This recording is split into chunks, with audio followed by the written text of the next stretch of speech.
ನಮಸ್ಕಾರ ವೀಕ್ಷಕರೇ, prime time ಡಿಬೇಟ್ಗೆ ಸ್ವಾಗತ. ನಾನು ಶ್ರೀನಾಥ್. ಪ್ರತಿ ಬಾರಿ ತುಳುನಾಡಿನ ಜನತೆಯ ಭಾವನೆಗಳ ಮೇಲೆ ಹಲ್ಲೆ ಆಗ್ತಾ ಇದೆಯಾ, ಕೊಡಲಿಯೇಟು ಬೀಳ್ತಾ ಇದೆಯಾ ಅನ್ನುವಂಥ ಒಂದು ಪ್ರಶ್ನೆಗಳ ಜೊತೆಗೆ ಇವತ್ತಿನ ದಿನ ಕಾರ್ಯಕ್ರಮವನ್ನು ಶುರು ಮಾಡಬೇಕಾಗಿದೆ. ಯಾಕೆ ಅಂತಂದರೆ ಕಂಬಳವನ್ನು ಬಹುಶಃ ದಕ್ಷಿಣ ಕನ್ನಡ ಮತ್ತು ಉಡುಪಿಯ ಜನತೆ ಅದನ್ನು ಜಾನಪದ ಕ್ರೀಡೆಯಾಗಿ ಆಚರಿಸ್ತಾ ಇಲ್ಲ, ಅದೊಂದು ಭಾವನೆಗಳ ಜೊತೆಗೆ ಹಾಸುಹೊಕ್ಕಾಗಿ ಹೋಗಿದೆ. ಯಾವಾಗಲೂ ಕೂಡ ಕರಾವಳಿಯ ಜನತೆ ದೈವ ದೇವರುಗಳನ್ನು ನಂಬುವವರು. ಅದೇ ರೀತಿ ಕಂಬಳವನ್ನು ಕೂಡ ಅಷ್ಟೇ ಶ್ರದ್ಧೆಯಿಂದ, ಅಷ್ಟೇ ಮುತುವರ್ಜಿಯಿಂದ, ಅಷ್ಟೇ ಕಾಳಜಿಯಿಂದ ನಡೆಸ್ಕೊಂಡು ಬರ್ತಾ ಇದ್ದಾರೆ. ಹಲವಾರು ವರ್ಷಗಳಿಂದಲೂ ಕೂಡ ರಾಜ ಮಹಾರಾಜರ ಕಾಲಗಳಿಂದಲೂ ಕೂಡ ಕಂಬಳದ ಒಂದು ಸಂಸ್ಕೃತಿ ಏನಿದೆ ಅದೀಗ ಸಾಂಸ್ಕೃತಿಕ ವೈಭವವಾಗಿ ಮೇಳೈಸ್ತಾ ಇತ್ತು. ಒಂದು ರೀತಿ ಪ್ರತಿಷ್ಠೆಯ ಪ್ರಶ್ನೆಯಾಗಿಯೂ ಕೂಡ ಕಳಶಪ್ರಾಯವಾಗಿ ಕಂಬಳ ಇತ್ತು. ಆದರೆ ಈ ಒಂದು ಪೇಟ ಏನಿದೆ, ಈ ಒಂದು ಪ್ರಾಣಿ ದಯಾ ಸಂಘದವರು ಪ್ರತಿ ಬಾರಿಯೂ ಕೂಡ ಕಂಬಳದ ಮೇಲೆ ಒಂದು ಕಣ್ಣನ್ನ ಇಡ್ತಾ ಇರೋದು ಗೊತ್ತಾಗ್ತಾ ಇದೆ. ಅದು ಹಂತ ಹಂತವಾಗಿ ಬೆಳಕಿಗೆ ಬರ್ತಾ ಇದೆ ಕೂಡ. ಯಾಕೆಂತಂದ್ರೆ ಕಳೆದ ಬಾರಿ ಕಂಬಳವನ್ನ ನಿಷೇಧ ಮಾಡುವಲ್ಲಿಯೂ ಕೂಡ ಯಶಸ್ವಿಯಾಗಿದ್ರು. ಕಂಬಳದಲ್ಲಿ ಪ್ರಾಣಿ ಹಿಂಸೆ ಮಾಡಲಾಗುತ್ತೆ, ಕೋಣಗಳನ್ನ ಹಿಂಸೆ ಮಾಡಲಾಗುತ್ತೆ ಅನ್ನುವಂಥ ಒಂದು ಕಾರಣಗಳನ್ನ ಕೊಟ್ಟು ಸುಪ್ರೀಂ ಕೋರ್ಟ್ಗೂ ಕೂಡ ಹೋಗಿದ್ರು. ನಂತರ ಕೆಲವು ಸಮಯಗಳವರೆಗೆ ಕಂಬಳ ನಿಷೇಧ ಕೂಡ ಆಗಿತ್ತು. ನಂತರ ಆ ಒಂದು ಸುಪ್ರೀಂ ಕೋರ್ಟ್ ಆ ಒಂದು ಅರ್ಜಿಯನ್ನ ತೆರವುಗೊಳಿಸಿದ ನಂತರ ಮತ್ತೆ ಕಂಬಳಕ್ಕೆ ಅವಕಾಶ ನೀಡಿ ಇದೀಗ ಕಂಬಳ ನಡೆಯುವಂತ ಒಂದು ಋತುವಿನಲ್ಲಿ ಮತ್ತೆ ಈಗ ಕರಿಚಾಯೆ ಆವರಿಸಿದೆ, ಕಾರ್ಮೋಡಗಳು ಆವರಿಸಿದೆ. ಕಂಬಳವನ್ನ ನಡೆಸುವಂತ ಒಂದು ಸಂದರ್ಭದಲ್ಲೂ ಕೂಡ ಇದೀಗ ಏನು ನವೆಂಬರ್ ಮತ್ತು ಡಿಸೆಂಬರ್ನ ಸಂದರ್ಭದಲ್ಲಿ ಕಂಬಳವನ್ನು ಆಚರಿಸುವಂತ ಒಂದು ಸಮಯ. ಇದೇ ಸಂದರ್ಭದಲ್ಲಿ ಮತ್ತೆ ಪೇಟ ಸುಪ್ರೀಂ ಕೋರ್ಟ್ಗೆ ಈ ಒಂದು ಕಂಬಳವನ್ನು ನಿಷೇಧ ಮಾಡಬೇಕು, ಇಲ್ಲಿ ಪ್ರಾಣಿ ಹಿಂಸೆಯನ್ನು ಮಾಡಲಾಗುತ್ತೆ ಅನ್ನುವಂಥ ಒಂದು ಕಾರಣವನ್ನು ಇಟ್ಕೊಂಡು ಸುಪ್ರೀಂ ಕೋರ್ಟ್ಗೆ ಹೋಗಿದೆ. ಇವತ್ತಿನ ದಿನ ಇದೇ ವಿಚಾರವಾಗಿ ಚರ್ಚೆ ಮಾಡಬೇಕಾದಂಥ ಒಂದು ಅವಶ್ಯಕತೆ ಕೂಡ ಇದೆ. ಕಂಬಳದಲ್ಲಿ ನಿಜವಾಗ್ಲೂ ಕೂಡ ಪ್ರಾಣಿ ಹಿಂಸೆಯನ್ನು ಮಾಡಲಾಗುತ್ತಾ, ಮತ್ತೆ ಸುಪ್ರೀಂ ಕೋರ್ಟ್ ಯಾವ ರೀತಿಯಾದಂಥ ಒಂದು ನಿರ್ಧಾರಗಳನ್ನು ತೆಗೆದುಕೊಳ್ಬಹುದು, ಇದೆಲ್ಲದರ ಬಗ್ಗೆ ಕೂಡ ಮಾತಾಡ್ತಾ ಹೋಗ್ತೇವೆ. ನನ್ನ ಜೊತೆ ಅತಿಥಿ ಗಣ್ಯರು ಕೂಡ ಇದ್ದಾರೆ. ಇನ್ನು ನಿಮ್ಮ ಒಂದು ಅಭಿಪ್ರಾಯಗಳನ್ನು ಕೂಡ ನೀವು ತಿಳಿಸ್ಬೋದು. ಕಂಬಳದ ವಿಚಾರವಾಗಿ ಏನೇ ಒಂದು ಅಭಿಪ್ರಾಯ ಇದ್ರೂ ಕೂಡ ನೀವು ತಿಳಿಸ್ಬೋದು. ನಿಮ್ಮ ಒಂದು ಕರೆಗಳನ್ನು ಕೂಡ ನಾನು ಸ್ವೀಕರಿಸ್ತೇನೆ. ಮೊದಲಿಗೆ ಕಂಬಳದ ಬಗ್ಗೆ ತಿಳಿದುಕೊಂಡವರು, ಸಾಕಷ್ಟು ಪ್ರಜ್ಞೆ ಉಳ್ಳವರು, ಈ ಒಂದು ಕಂಬಳದ ವಿಚಾರವಾಗಿ ತಿಳಿದುಕೊಂಡಿರ್ತಕ್ಕಂಥ ವಿನಯ್ ಬಲ್ಲಾಳ್ ಅವರಿದ್ದಾರೆ. ಸರ್, ಕಾರ್ಯಕ್ರಮಕ್ಕೆ ಸ್ವಾಗತ. ಎಷ್ಟು ಮೊದಲಿಗೆ ಬಹುಶಃ ಈ ಒಂದು ಪೇಟಾದವರ ಬಗ್ಗೆ ಮಾತಾಡಬೇಕಾಗುತ್ತೆ. ಪ್ರಾಣಿ ದಯಾ ಸಂಘದವರು ಈ ಒಂದು ಕಂಬಳವನ್ನು ನಿಷೇಧಿಸಬೇಕು ಅನ್ನುವಂಥ ಒಂದು ನಿಟ್ಟಿನಲ್ಲಿ ಸುಪ್ರೀಂ ಕೋರ್ಟ್ಗೆ ಹೋಗಿರ್ತಕ್ಕಂಥದ್ದು. ಈ ವಿಚಾರವಾಗಿ ಫಸ್ಟ್ ರಿಯಾಕ್ಷನ್ ಏನು ಅಂತ? ಈಗಾಗಲೇ ನಾವು ಕಳೆದ ಒಂದು 4-5 ವರ್ಷದಿಂದ ಕೂಡ ಹೇಳ್ತಾ ಇದ್ದೇವೆ, ಪೇಟದವರು ಈ ಒಂದು ಕಂಬಳದ ಹಿಂದೆ ಯಾಕೆ ಬೆನ್ನಿಡಿತಾ ಇದ್ದಾರೆ ಅನ್ನೋದು ನಮಗೆ ಬಹಳ ಒಂದು ಆಶ್ಚರ್ಯವಾದ ಸಂಗತಿಯಾಗಿದೆ. ಖಂಡಿತ. ನಾನು ಕಳೆದ ಬಾರಿ ಕೂಡ ಹೇಳಿದ್ದೆ, ಈ ಪೇಟ ಸಂಘಟನೆಯಲ್ಲಿ ಯಾರಿದ್ದಾರೆ ಅವರಿಗೆ ಪ್ರಾಣಿಗಳ ಬಗ್ಗೆ ಅಥವಾ ಇತರ ಬಾಂಧವ್ಯದ ಬಗ್ಗೆ ಖಂಡಿತವಾಗಿ ಏನೇನು ಗೊತ್ತಿಲ್ಲ. ದಯಮಾಡಿ ನಾನು ಈ ಪ್ರಾಣಿದಯ ಸಂಘದವರನ್ನು ಬೇಡಿಕೊಳ್ತಾ ಇದ್ದೇನೆ, ನೀವು ಪ್ರಾಣಿಗಳ ಬಗ್ಗೆ ಗೊತ್ತಿರುವಂಥ, ಅವುಗಳ ಬಗ್ಗೆ ಅಧ್ಯಯನ ಮಾಡಿರುವಂಥ ಒಂದು ತಜ್ಞರನ್ನು 4-5 ಜನರನ್ನು ನಿಮ್ಮ ಸಂಘಕ್ಕೆ ಸೇರಿಸ್ಕೊಳ್ಳಿ. ಅವುಗಳಿಂದ ಏನು ಸಮಸ್ಯೆಗಳಿದೆ ಅದನ್ನು ನಾವು ಚೆನ್ನಾಗಿ ತಿಳ್ಕೊಳ್ಳಿ. ಆ ನಂತರ ನಿಮ್ಮ ಈ ಆಧಾರ ರಹಿತವಾದ ಒಂದು ಹೋರಾಟವನ್ನು ನೀವು ನಿಲ್ಲಿಸಿ ಅಂತೇಳಿ. ಯಾಕೆ ಅವರು ಯಾವ ಥರ ಮಾಡ್ತಾರೆ ಅಂತ ನಮ್ಗೆ ಅರ್ಥ ಆಗ್ತಾ ಇಲ್ಲ. ಮೊದಲನಾಗಿ ಈ ಪ್ರಾಣಿದಯ ಸಂಘಟನೆಯವರಿಗೆ ಕಂಬಳದಲ್ಲಿ ಯಾವ ರೀತಿ ಒಂದು ಕ್ರೂರತ್ವ ಕಾಣಿಸ್ತಾ ಇದೆ ಅನ್ನೋದು ನಮ್ಗೆ ಬಹಳ ಒಂದು ಪ್ರಶ್ನೆಯಾಗಿ ಉಳಿದಿದೆ. ಈಗ ಈ ಕಂಬಳದಲ್ಲಿ ಕೋಣಗಳನ್ನು ಒಂದು ಒಳ್ಳೆ ರೀತಿಯಲ್ಲಿ ಸಾಕ್ತಾರೆ. ನಿಜವಾಗಿ ಇದು ಧಾರ್ಮಿಕ ಅದನ್ನು ಆಧುನೀಕರಣಗೊಳಿಸಿಕೊಂಡು ಎಲ್ಲವನ್ನು ಅಳವಡಿಸಿಕೊಂಡು ಈ ಒಂದು ಕಂಬಳನ್ನು ನಾವು ಮಾಡ್ತಾ ಇದ್ದೇವೆ. ದೇವರ ಕಾರ್ಯಕ್ರಮಗಳು, ಸಾಂಪ್ರದಾಯಿಕ ಕಂಬಳಗಳು ಬಹಳಷ್ಟು ಇದೆ ಇಲ್ಲಿ. ಆಮೇಲೆ ಅದಕ್ಕೆ ಪೂರಕವಾಗಿ ಈಗ ಮನೋರಂಜನೆಗಾಗಿ ಕೂಡ ಕಂಬಳವನ್ನು ಮಾಡ್ತಾರೆ. ಆ ಒಂದು ಇಲ್ಲಿಯ ರೈತರಿಗೆ ಒಂದು ಬಹಳ ಒಂದು ಒಳ್ಳೆಯ ಮನೋರಂಜನೆ ಹಾಗೂ ಧಾರ್ಮಿಕ ಈ ಒಂದು ಕಂಬಳ ಸಹಾಯಕ ಆಗಿರುತ್ತೆ. ನೀವು ಈಗಾಗಲೇ ಹೇಳಿದ್ರಿ, ಪೇಟಾದವರು ಅಂದ್ರೆ ಪ್ರಾಣಿ ದಯಾ ಸಂಘದವರು ಆಧಾರ ರಹಿತವಾದಂತ ಒಂದು ಮಾಹಿತಿಯನ್ನ ಕೊಡ್ತಾ ಇದ್ದಾರೆ ಅಂತ. ಅದು ಹೇಗೆ ಆಧಾರ ರಹಿತ ಅಂತ ನೀವು ಹೇಳಿದ್ರಿ? ಒಂದು 4-5 ಜನ ಪ್ರಾಣಿಗಳ ಬಗ್ಗೆ ಅಧ್ಯಯನ ಮಾಡುವಂತವರು, ಪ್ರಾಣಿಗಳ ಬಗ್ಗೆ ಗೊತ್ತಿರ್ತಕ್ಕಂಥವ್ರು, ಅವರನ್ನ ಆ ಒಂದು ಟೀಮ್ಗೆ ಸೇರಿಸ್ಕೊಳ್ಳಿ, ನಂತರ ಅಧ್ಯಯನವನ್ನ ಮಾಡಿ ಕೂಲಂಕುಷವಾಗಿ ಪರಿಶೀಲನೆಯನ್ನ ಮಾಡಿ ನಂತರ ಸುಪ್ರೀಂ ಕೋರ್ಟ್ ಹೋಗಿ ಅಂತ. ನೋಡಿ, ಹೇಗೆ ಆಧಾರ ರಹಿತ ಅಂತ? ಈಗ ನಾನು ಹೇಳ್ತಾ ಇರೋದು ಬರೀ ಕಂಬಳ ಮತ್ತೆ ಜಲ್ಲಿಕಟ್ಟು ಎರಡನ್ನು ಮಾತ್ರ ಅವರು ತೋರಿಸ್ತಾ ಇದ್ದಾರೆ. ಮುಖ್ಯವಾಗಿ ಜಲ್ಲಿಕಟ್ಟು ಏನು ಸಂಪ್ರದಾಯ, ಅದಕ್ಕೂ ಕಂಬಳಕ್ಕೂ ಬಹಳಷ್ಟು ವ್ಯತ್ಯಾಸಗಳಿವೆ. ಇವಾಗ ನಾನು ಏನ್ ಹೇಳ್ತಾ ಇದ್ದೀನಿ ಅಂದ್ರೆ, ಕಂಬಳದಲ್ಲಿ ಏನು ಪ್ರಾಣಿಗಳಿಗೆ ಹಿಂಸೆ ಮಾಡ್ತಾರೆ ಅಂತೇಳಿ. ಖಂಡಿತ ನಾವು ಬೇಸಾಯ ಮಾಡ್ತೇವೆ ಸರ್. ಬೇಸಾಯದಲ್ಲಿ ನಾವು ಕೋಣಗಳನ್ನು, ಎತ್ತುಗಳನ್ನು ನಾವು ಉಳುಮೆ ಮಾಡುವಾಗ ಅವುಗಳಿಗೆ ನಾವು ಬೆನ್ನಿಗೆ ಹೊಡಿತೇವೆ. ಯಾಕಂದ್ರೆ ಅದು ಹೇಳಿದ್ ಕೇಳೋದಿಲ್ಲ, ಅದನ್ನು ಪಳಗಿಸೋದಕ್ಕೋಸ್ಕರ ಹೊಡಿತೇವೆ, ಉಳುಮೆ ಮಾಡ್ತೇವೆ. ಪ್ರಾಣಿಗಳ ಸಂಘದ ಪ್ರಕಾರ ನಾವು ಇನ್ನು ಉಳಿಮೆ ಮಾಡ್ಲಿಕ್ಕೆ ಎತ್ತುಗಳನ್ನು ಕೋಣಗಳನ್ನು ಉಪಯೋಗ ಮಾಡ್ಲಿಕ್ಕೆ ಇಲ್ಲ.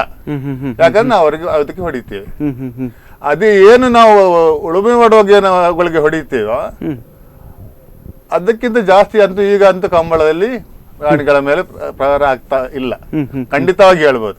ಯಾಕಂದ್ರೆ ಒಂದು ಟೈಮ್ನಲ್ಲಿ ಸ್ವಲ್ಪ ಜಾಸ್ತಿ ಅವ್ರಿಗೆ ಆಗಲಿ ಹೊಡೆಯೋದು ಅಂದ್ರೆ ಪಳಗಿಸುವಾಗ ಜಾಸ್ತಿ ಒಂದು ಓಡ್ಲಿಕ್ಕೆ ಸ್ಪಿರಿಟ್ ಬರಲಿ ಅಂತ ಕೆಲವೆಲ್ಲ ಮಾಡ್ತಾ ಇದ್ರು. ಬಟ್ ಇವಾಗ ನಮ್ಮ ಈ ಕಂಬಳ ಸಮಿತಿಯವರೇನಿದೆ ಅವರ ಕಟ್ಟುನಿಟ್ಟಿನ ಒಂದು ಆದೇಶದಿಂದ ಮತ್ತೆ ಈ ಒಂದು ರೀತಿಯ ಈ ಸಮಸ್ಯೆಗಳು ಬರಬಾರ್ದನ್ನೋ ಉದ್ದೇಶದಿಂದ ಪ್ರತಿಯೊಬ್ಬರು ಕೂಡ ಅವರವರ ಕೋಣಗಳಿಗೆ ತಕ್ಕ ರೀತಿಯಲ್ಲಿ ಅದನ್ನು ಈ ಕಡಿಮೆ ಮಾಡ್ತಾ ಈಗಂತೂ ಬಹಳ ಮಿನಿಮಮ್ ಯಾವುದೇ ರೀತಿಯಲ್ಲಿ ಸಂತೆಗಳು ಆಗೋದಿಲ್ಲ. ಆ ತರ ಮಾಡುವಾಗ ಮತ್ತು ಯಾಕೆ ಅವ್ರ ಕಂಬಳಕ್ಕೆ ಈ ಫೈಟ್ ಮಾಡ್ತಾರೆ ಅನ್ನೋದಕ್ಕೆ ನಾನು ಪೂರಕವಾಗಿ ಅದನ್ನು ಹೇಳ್ತಾ ಇದ್ದೀನಿ. ಖಂಡಿತ. ಯಾಕೆಂತಂದ್ರೆ ನೀವು ಹೇಳುವ ಪ್ರಕಾರವಾಗಿ ಬಂದ್ರೆ ಈ ಒಂದು ಉಳುಮೆ ಮಾಡುವಾಗ ಈ ಒಂದು ಕೋಣಗಳಿಗೆ ಹೊಡಿತೇವೆ, ಅದನ್ನ ಪ್ರಶ್ನೆ ಮಾಡದೆ ಇದನ್ನ ಕಂಬಳಕ್ಕೆ ಮಾತ್ರ ಪ್ರಶ್ನೆಯನ್ನ ಮಾಡ್ತಾ ಇದ್ದಾರೆ ಅಂತ. ಹಾಗಂದ ಮಾತ್ರಕ್ಕೆ ಈ ಒಂದು ಪ್ರಾಣಿ ದಯಾ ಸಂಘದವರಿಗೆ ಏನಾದ್ರೂ ಪ್ರಚಾರದ ಗೀಳಿದೆಯಾ ಅಂತ, ಅದಕ್ಕೋಸ್ಕರ ಕಂಬಳವನ್ನ ಪ್ರತಿ ಬಾರಿಯೂ ಕೂಡ ವಿರೋಧವನ್ನ ಮಾಡ್ತಾ ಇದ್ದಾರೆ ಅಂತ? ಖಂಡಿತವಾಗಿ. ಯಾಕಂದ್ರೆ ಇವಾಗ ನಾನು ಹೇಳ್ತಾ ಇದ್ದೀನಿ, ಪ್ರಾಣಿದಯಾ ಸಂಘದವರ ಪ್ರಚಾರದ ಗೀಳಿಲ್ಲದಿದ್ರೆ ಸುಪ್ರೀಂ ಕೋರ್ಟ್ ನಲ್ಲಿ ಕೂಡ ಅದಕ್ಕೆ ಆದೇಶ ಬಂತು. ಆಮೇಲೆ ಅವ್ರು ಸುಮ್ಮನೆ ಇರ್ಬೇಕಲ್ಲ. ಸುಮ್ಮನೆ ಇದ್ರೆ ಪ್ರಾಣಿದಯಾ ಸಂಘ ಇದೆ ಅಂತಾನೆ ಗೊತ್ತಾಗೋದಲ್ಲ. ನೀವು ಹೇಳಿದ್ರೆ ಕರೆಕ್ಟ್ ಇರ್ಬೋದು. ಯಾಕಂದ್ರೆ ಪ್ರತಿ ಸಾರಿನೂ ಕಂಬಳ ಟೈಮ್ ನಲ್ಲಿ ಮಾತ್ರ ಪ್ರಾಣಿದಯಾ ಸಂಘ ಹೇಳ್ತದೆ, ಆಮೇಲೆ ನಿದ್ದೆ ಮಾಡ್ತಾ ಇದೆ. ಬೇರೆ ಯಾವ ಇಶ್ಯೂಸ್ ಇಲ್ಲ. ಈಗ ನಮ್ಮ ದೇಶದಲ್ಲಿ ರಫ್ತು ಮಾಡೋದಕ್ಕೆ ಈ ದನದ ಮಾಂಸ ಆಗ್ಲಿ ಇತರ ಮಾಂಸ ಆಗ್ಲಿ ಪ್ರಥಮ ಇದೆ ದೇಶ. ಅದನ್ನು ಕೂಡ ಫೈಟ್ ಮಾಡ್ಬೋದಲ್ಲ.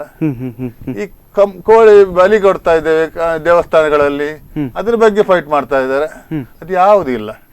ಒಂದು 4 ಜೊತೆ ಕೋಣಗಳಿಗೆ ಒಂದು ಹೊಡೆದ ಕೂಡಲೇ ಅದು ದೊಡ್ಡ ಒಂದು ಹಿಂಸೆ ಆಗಿ ಅವರಿಗೆ, ಯಾಕಂದ್ರೆ ಬೆಂಬಿಸುವಂತ ವಿಷಯಗಳು ಬೇರೆ ಎಲ್ಲೂ ಇಲ್ಲೋದಿಲ್ಲ ಅವರಿಗೆ. ಇಲ್ಲಿ ಅದನ್ನೊಂದು ನಾವು ಈ ನ್ಯಾಷನಲ್ ಇಶ್ಯೂಸ್ ಆಗಿ ತಗೊಳ್ಳಿಕ್ಕೆ ಇಷ್ಟ ಆಗುತ್ತೆ. ಇನ್ನೊಂದು ಸಾರ್ ನಿಮ್ಗೆ ನಾನು ಹೇಳಲಿಕ್ಕೆ ಇಷ್ಟಪಡ್ತೇನೆ, ಅವ್ರು ಏನು ಇವಾಗ ವಿಜುವಲ್ಸ್ ತೋರಿಸ್ತಾ ಇದ್ದಾರೆ ಅದು ಮುಂಚಿನ ಕಂಬಳದಲ್ಲಿ ರೆಕಾರ್ಡಿಂಗ್ ಮಾಡಿದ್ದನ್ನೇ ರಿಪೀಟ್ ಮಾಡ್ತಾ ಇದ್ದಾರೆ. ಅವರು ಕೂಡ ಅವರ ಒಂದು ಅಫಿಷಿಯಲ್ ಪೇಜ್ ನಲ್ಲೇ ಬಿಟ್ಟಿದ್ದಾರೆ. ಪೇಟಾ ಅವರ ಒಂದು ಅಫಿಷಿಯಲ್ ಪೇಜ್ ನಲ್ಲಿ ಮಾರ್ಕ್ ಮಾಡಿ ತೋರಿಸಿದ್ದಾರೆ ಅಂತ, ಎಲ್ಲೆಲ್ಲಿ ಹೊಡೆದಿದ್ದಾರೆ, ಯಾವ ರೀತಿ ಎಳಿತಾ ಇದ್ದಾರೆ ಆ ಒಂದು ಕೋಣವನ್ನ, ಮತ್ತೆ ಅಲ್ಲಿ ಮೂಗಿನ ಮೇಲೆ ಅದು ಮತ್ತೊಂದು ಕೋಣವನ್ನ ನೆಕ್ಕುವಂತದ್ದಾಗಿರ್ಬೋದು, ಅದಕ್ಕೆ ನೋವಾಗಿದೆ ಅನ್ನುವಂತ ಒಂದು ವಿಚಾರವನ್ನ ತೋರಿಸೋದಾಗಿರ್ಬೋದು. ಅಂತಂದ್ರೆ ಕಂಬಳವನ್ನ ಮತ್ತೆ ಶುರು ಮಾಡಿದ್ರು, ಆದ್ರೆ ತಮ್ಮ ಒಂದು ನಿಯಮಗಳು ಏನಿದೆ, ಹಿಂಸೆಯನ್ನ ಮಾಡಬಾರ್ದು ಅನ್ನುವಂತ ಒಂದು ನಿಯಮಗಳೇನಿದೆ ಅದಕ್ಕೆ ವಿರುದ್ಧವಾಗಿ ಈಗಲೂ ಕೂಡ ನಡೆದುಕೊಳ್ತಾ ಇದ್ದಾರೆ. ಆ ಕಾರಣದಿಂದ ನಾವು ವಿರೋಧಿಸ್ತೇವೆ ಅನ್ನುವಂತ ಒಂದು ಕಾರಣಗಳನ್ನ ಪೇಟಾದವರು ಕೊಟ್ಟಿರ್ತಕ್ಕಂಥ. ಅದಕ್ಕೆ ನಾನು ಹೇಳ್ತಾ ಇರೋದು, ಅವರಿಗೆ ಅದರ ಬಗ್ಗೆ ಅನುಭವ ಕೊರತೆ ಇದೆ. ಬರೇ ಒಂದು 2 ಏಟು ಕೊಟ್ರೆ ಇಲ್ಲ ಅದಕ್ಕೆ ಮೂಗುದಾರ ಹಾಕಿದ್ರೆ ಮಾತ್ರ ಅದು ಹಿಂಸೆ ಆಗೋದಿಲ್ಲ. ಅದಕ್ಕೆ ಅನುಭವ ಕೊರತೆ ಇದೆ. ಅವ್ರು ಬೇಕಾದ ತಜ್ಞರನ್ನು ಸೇರಿಸ್ಕೊಂಡು ಅವರ ಸಂಘಕ್ಕೆ ಸೇರಿಸ್ಕೊಳ್ಬೇಕನ್ನೋ ಉದ್ದೇಶನೇ ನನ್ನದು.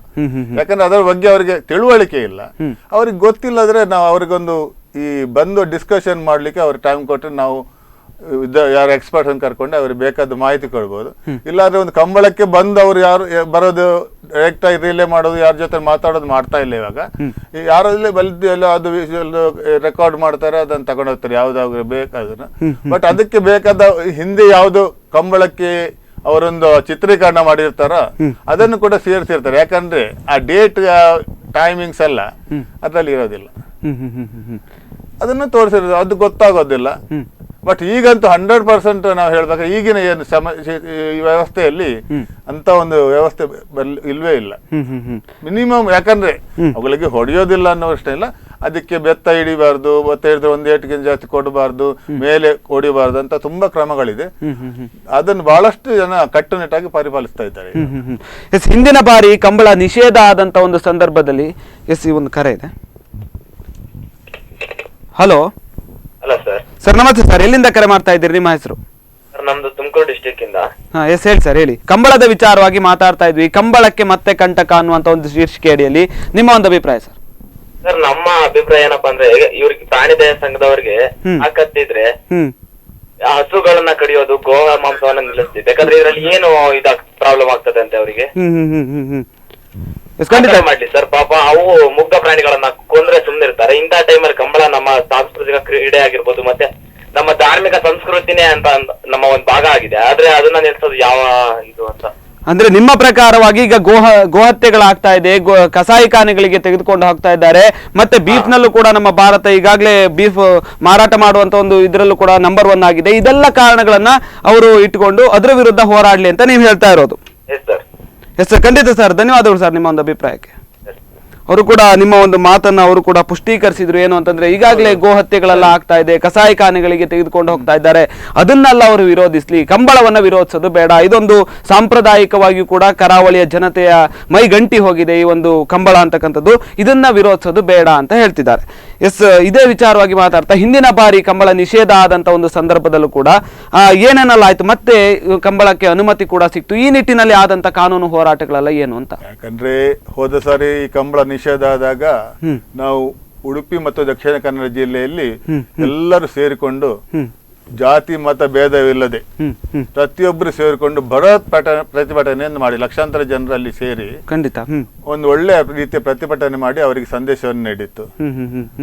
ಆ ಒಂದು ಸಂದೇಶ ಹಾಗೂ ಅದಕ್ಕೆ ಬೇಕಾದ ಪೂರಕ ಎಲ್ಲ ದಾಖಲೆಗಳನ್ನು ನಾವು ಕೋರ್ಟಿನಲ್ಲಿ ಹಾಜರುಪಡಿಸಿ ನಾವು ಇದಕ್ಕೊಂದು ಇದ್ದ ನಿಷೇಧವನ್ನು ತೆರವುಗೊಳಿಸಲಿ ನಾವು ಜಯಶೀಲರಾಗಿದ್ದೇವೆ. ಅದಕ್ಕೆ ಆವಾಗ ನಾವು ತಿಳ್ಕೊಂಡಿದ್ವಿ ಪ್ರಾಣಿದಯ ಸಂಘದವರಿಗೆ ಇನ್ನಾದ್ರೂ ಜ್ಞಾನೋದಯ ಆಗಿರ್ಬಹುದು, ಅವ್ರು ಈ ಬಗ್ಗೆ ಇನ್ನಾದ್ರೂ ಸುಮ್ಮನೆ ಇರಬಹುದು ಅಂತೇಳಿ. ಆದ್ರೆ ನೀವು ಹೇಳಿದಂಗೆನೆ ಅವರಿಗೆ ಪ್ರಚಾರದ ಗೀಳು ಇದೆ, ಇದು ನಿಲ್ಬೇಕನ್ನೋ ಪ್ರಶ್ನೆ ಇಲ್ಲ, ಇಲ್ಲಿ ಕ್ರೂರತ್ವ ಇದೆ ಅನ್ನೋದಂತೂ ಬಿಂಬಿಸುವುದಲ್ಲ. ಬಟ್ ಬಹಳ ಸುಲಭವಾಗಿ ಇದನ್ನೊಂದು ಪ್ರಚಾರ ಮಾಡಿ ಕಂಬಳಕ್ಕೆ ಆಗ್ಲಿ ಇದಕ್ಕೆ ಆಗ್ಲಿ ನಾವು ಅದು ಕೊಟ್ರೆ ಅದೊಂದು, ಯಾಕಂದ್ರೆ ಕಂಬಳ ನೋಡ್ಲಿಕ್ಕೆ ಇವಾಗ ನೋಡೋದಕ್ಕೆ ದೇಶ ವಿದೇಶಗಳಿಂದ ತುಂಬಾ ಜನ ಬರ್ತಾರೆ. ಖಂಡಿತ ಸರ್, ಒಂದು ಕರೆ ಇದೆ. ಹಲೋ ಹಲೋ ಹಲೋ ಸರ್, ನಮಸ್ತೆ ಸರ್, ಎಲ್ಲಿಂದ ಕರೆ ಮಾಡ್ತಾ ಇದ್ದೀರಿ, ನಿಮ್ಮ ಹೆಸರು? ಎಸ್ ಹೇಳಿ ಸರ್, ಕಂಬಳದ ವಿಚಾರವಾಗಿ ಮಾತಾಡ್ತಾ ಇದ್ವಿ. ಬಹುಶಃ ಒಂದು ದಕ್ಷಿಣ ಕನ್ನಡ ಮತ್ತು ಉಡುಪಿಯ ಒಂದು ಸಾಂಪ್ರದಾಯಿಕ ವೈಭವ ಒಂದು ಕಂಬಳದ ಬಗ್ಗೆ ಹೇಳಿ ಸರ್. ವಿಚಾರವಾಗಿ ಮಾತಾಡುವಾಗ ಕಂಬಳಕ್ಕಿಂತಲೂ ಇವರ ಈ ದಯಾ ಸಂಘಗಳು ಬಹಳ ಒಂದು ಉಪದ್ರ ಕೊಡುವ ರೀತಿಯಲ್ಲಿ ವರ್ತಿಸ್ತವೆ. ನೋಡಿ, ನಾವು ಮುಂಚೆಲ್ಲ ಸಂದಿರುವಾಗ 1ನೇ 2ನೇ ಕ್ಲಾಸ್ ನಲ್ಲಿ ಗುರುಗಳು ದಂಡಿಸಿ ನಾವು ಯಾವ ತಪ್ಪು ಮಾಡಿದ್ದೇವೆ, ಯಾವ ರೀತಿ ಶಿಕ್ಷಿಸಬೇಕು ಅಂತ ಆಗ ನಂಗೆ ಮಾಡಿದ ತಪ್ಪು ಮತ್ತು ಹೆದರಿಕೆ ಅರಿವಾಗ್ತಿತ್ತು. ಏನೋ ಹೇಳದೆ ಅರ್ಧ ಪ್ರಶ್ನೆಗೆ ಬಂದಾಗ, ಆಲೋಚನಾ ಶಕ್ತಿ ತಿಳಿಯುವ ಶಕ್ತಿಗೆ ಬಂದಾಗ ಏನಾದರೂ ದೊಡ್ಡ ತಪ್ಪು ಮಾಡಿದ್ರೆ ತಂದು ಒಂದು ಪೆಟ್ಟು ಕೊಡ್ತಾನೆ, ಆ ತನಕ ಮೈ ಮುಟ್ಟದವ. ಏನಾಗ್ತದೆ, ಇದು ಸೀದಾ ಸುಸೈಡ್ ಆತ್ಮಹತ್ಯೆ ಮಾಡಿಕೊಳ್ಳುವಂತ ಶಕ್ತಿಗೆ ಬರ್ತದೆ. ಇದನ್ನೇ ತಂದಿರುವಾಗ ಅವರಿಗೆ ಯಾವ ಬುದ್ಧಿಯೂ ಇದ್ದಾಗ ಬರೇ ತಪ್ಪು ಮತ್ತು ಒಪ್ಪು ಇವುಗಳಿಗೆ ನಮಗೆ ಶಿಕ್ಷಿಸಿದ್ದಾರೆ ಎಂಬ ಅರ್ಥ ಬರಬೇಕು. ಇದೇ ರೀತಿ ನೋಡಿ, ದನಗಳಿಗೆ ಮತ್ತೆ ಇದಕ್ಕೆ ಹಾಗೆ ಹೇಳುದಾದ್ರೆ ಒಂದು ದಿನ ದನ ಹಾಲು ಕೊಡೋದಿದ್ರೆ ಅದಕ್ಕೂ ಬಿಟ್ಟು ಕೊಡ್ತಾರೆ.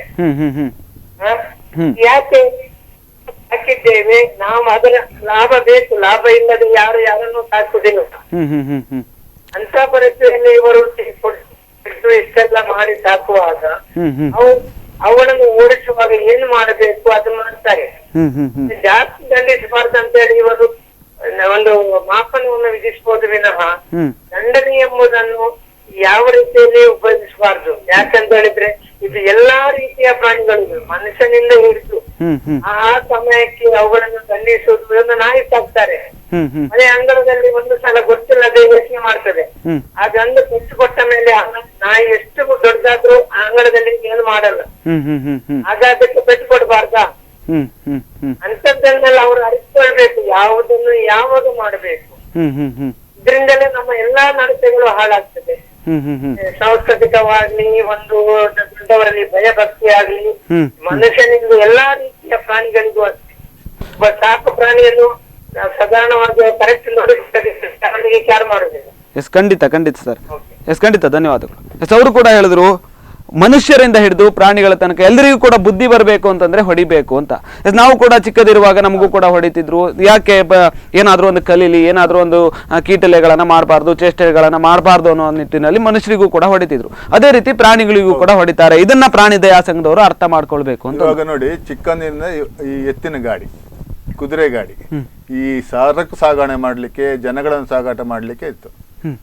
ಎತ್ತಿನ ಗಾಡಿ ಓಡಿಸುವಾಗ್ಲೂ ಹೊಡಿಲೇಬೇಕಾಗುತ್ತೆ, ಖಂಡಿತ. ಕುದುರೆ ಗಾಡಿ ಓಡಿಸುವಾಗ್ಲೂ ಹೊಡಿಲೇಬೇಕಾಗುತ್ತೆ. ಅಲ್ಲದೆ ನಿಮ್ಮ ಕುದುರೆ ಜೂಜ್ ಏನಿದೆ, ಕುದುರೆ ರೇಸ್ ಏನಿದೆ, ಆ ಕುದುರೆ ಮೇಲೆ ಕುಳಿತುಕೊಂಡು ಆ ಕಡಿವಾಣವನ್ನು ಹಾಕಿ ಓಡಿಸುವಂತದ್ದು. ಅದು ಯಾರಿಗೂ ಕಣ್ಣಿಗೆ ಕಾಣಿಸೋದಿಲ್ಲ ಖಂಡಿತ. ಯಾಕಂದ್ರೆ ಅದು ಕೋಟಿಗಟ್ಟಲೆ ಶ್ರೀಮಂತರ ಜೂಜು. ಈ ಏನು ಪ್ರಣಯದ ಸಂಘದವರಿದ್ದಾರೆ ಅವರು ನೋಡುವಂತ ಜೂಜು ಅದು. ಅದು ಜೂಜು, ಧಾರ್ಮಿಕ ಕಾರ್ಯಕ್ರಮ ಅಲ್ಲ, ಜೂಜು. ಈ ಪ್ರಾಣಿದಯ ಸಂಘದವರು ಟೆಕ್ಸ್ಟೈಲ್ ಮಿಲ್ ಮಾಲೀಕರು, ಕೋಟ್ಯಾಧೀಶರು ಎಲ್ಲ ಇರೋದ್ರಲ್ಲಿ ಅವರಿಗೆ ಅದಕ್ಕೆ ಹೋಗ್ತಾರೆ ಅವರು, ಇಲ್ಲ ಅದನ್ನ ನೋಡ್ತಾರೆ. ಅದರ ಬಗ್ಗೆ ಟಿವಿಯಲ್ಲಿ ಬರುತ್ತೆ, ವಿಡಿಯೋ ಇದೆ, ಪ್ರತಿಯೊಂದಿದೆ. ಯಾವತ್ತೂ ಅವರು ಕುದುರೆ ರೇಸ್ ನಿಲ್ಲಿಸ್ಬೇಕಂತ ಒಂದು ಫೈಟ್ ಮಾಡಿಲ್ಲ. ಯಾಕೆ ಮಾಡಿಲ್ಲ? ಇದರಿಂದ ನಾವು ಅರ್ಥ ಮಾಡ್ಕೊಳ್ಳೋದು ಪ್ರಾಣಿದ ಸಂಘದವರ ಉದ್ದೇಶ ಏನಂತೆ. ಅಂದ್ರೆ ತಾರತಮ್ಯಗಳನ್ನ ಬಿಡಬೇಕು, ಪಾರ್ಶಿಯಾಲಿಟಿಯನ್ನ ಮಾಡಬಾರ್ದು. ಈಗ ಕುದುರೆಯಲ್ಲೂ ಕೂಡ ಹೊಡಿತಾರೆ, ಅದನ್ನ ನಿಲ್ಲಿಸುವಂತ ಕುದುರೆ ಹೊಡಿತಾರೆ, ಕುದುರೆ ರೇಸ್ ಆಗುತ್ತೆ. ಯಾವ ತರ ಪ್ರಾಣಿದ ಸಂಘದವರು ಕುದುರೆ ರೇಸ್ ನಿಲ್ಲಿಸ್ಬೇಕಂತ ಹೇಳಿದ್ದಾರೆ? ಯಾಕಂದ್ರೆ ಅದು ಅವರಿಗೆ ಕ್ರೀಡೆ, ಅದು ಮೋಜು, ಅವ್ರಿಗೆ ಅದನ್ನ ನೋಡ್ಬೇಕು, ಅದಕ್ಕೆ ಪಾರ್ಟಿಸಿಪೇಟ್ ಮಾಡ್ಬೇಕು. ಒಂದು ಕರೆ ಇದೆ sir. Hello hello hello sir, ನಮಸ್ತೆ ಸರ್. ಎಲ್ಲಿಂದ ಕರೆ ಮಾಡ್ತಾ ಇದ್ದೀರಿ? ನಿಮ್ಮ ಹೆಸರು? ಎಸ್, ಹೇಳಿ ಸರ್. ಕಂಬಳದ ವಿಚಾರವಾಗಿ ಮಾತಾಡ್ತಾ ಇದ್ವಿ, ಮತ್ತೆ ಕಾರ್ ಮೋಡ ಸರಿದಿದೆ ಕಂಬಳವನ್ನ ನಡೆಸುವಂತ ಒಂದು ವಿಚಾರದಲ್ಲಿ ಅಂತ.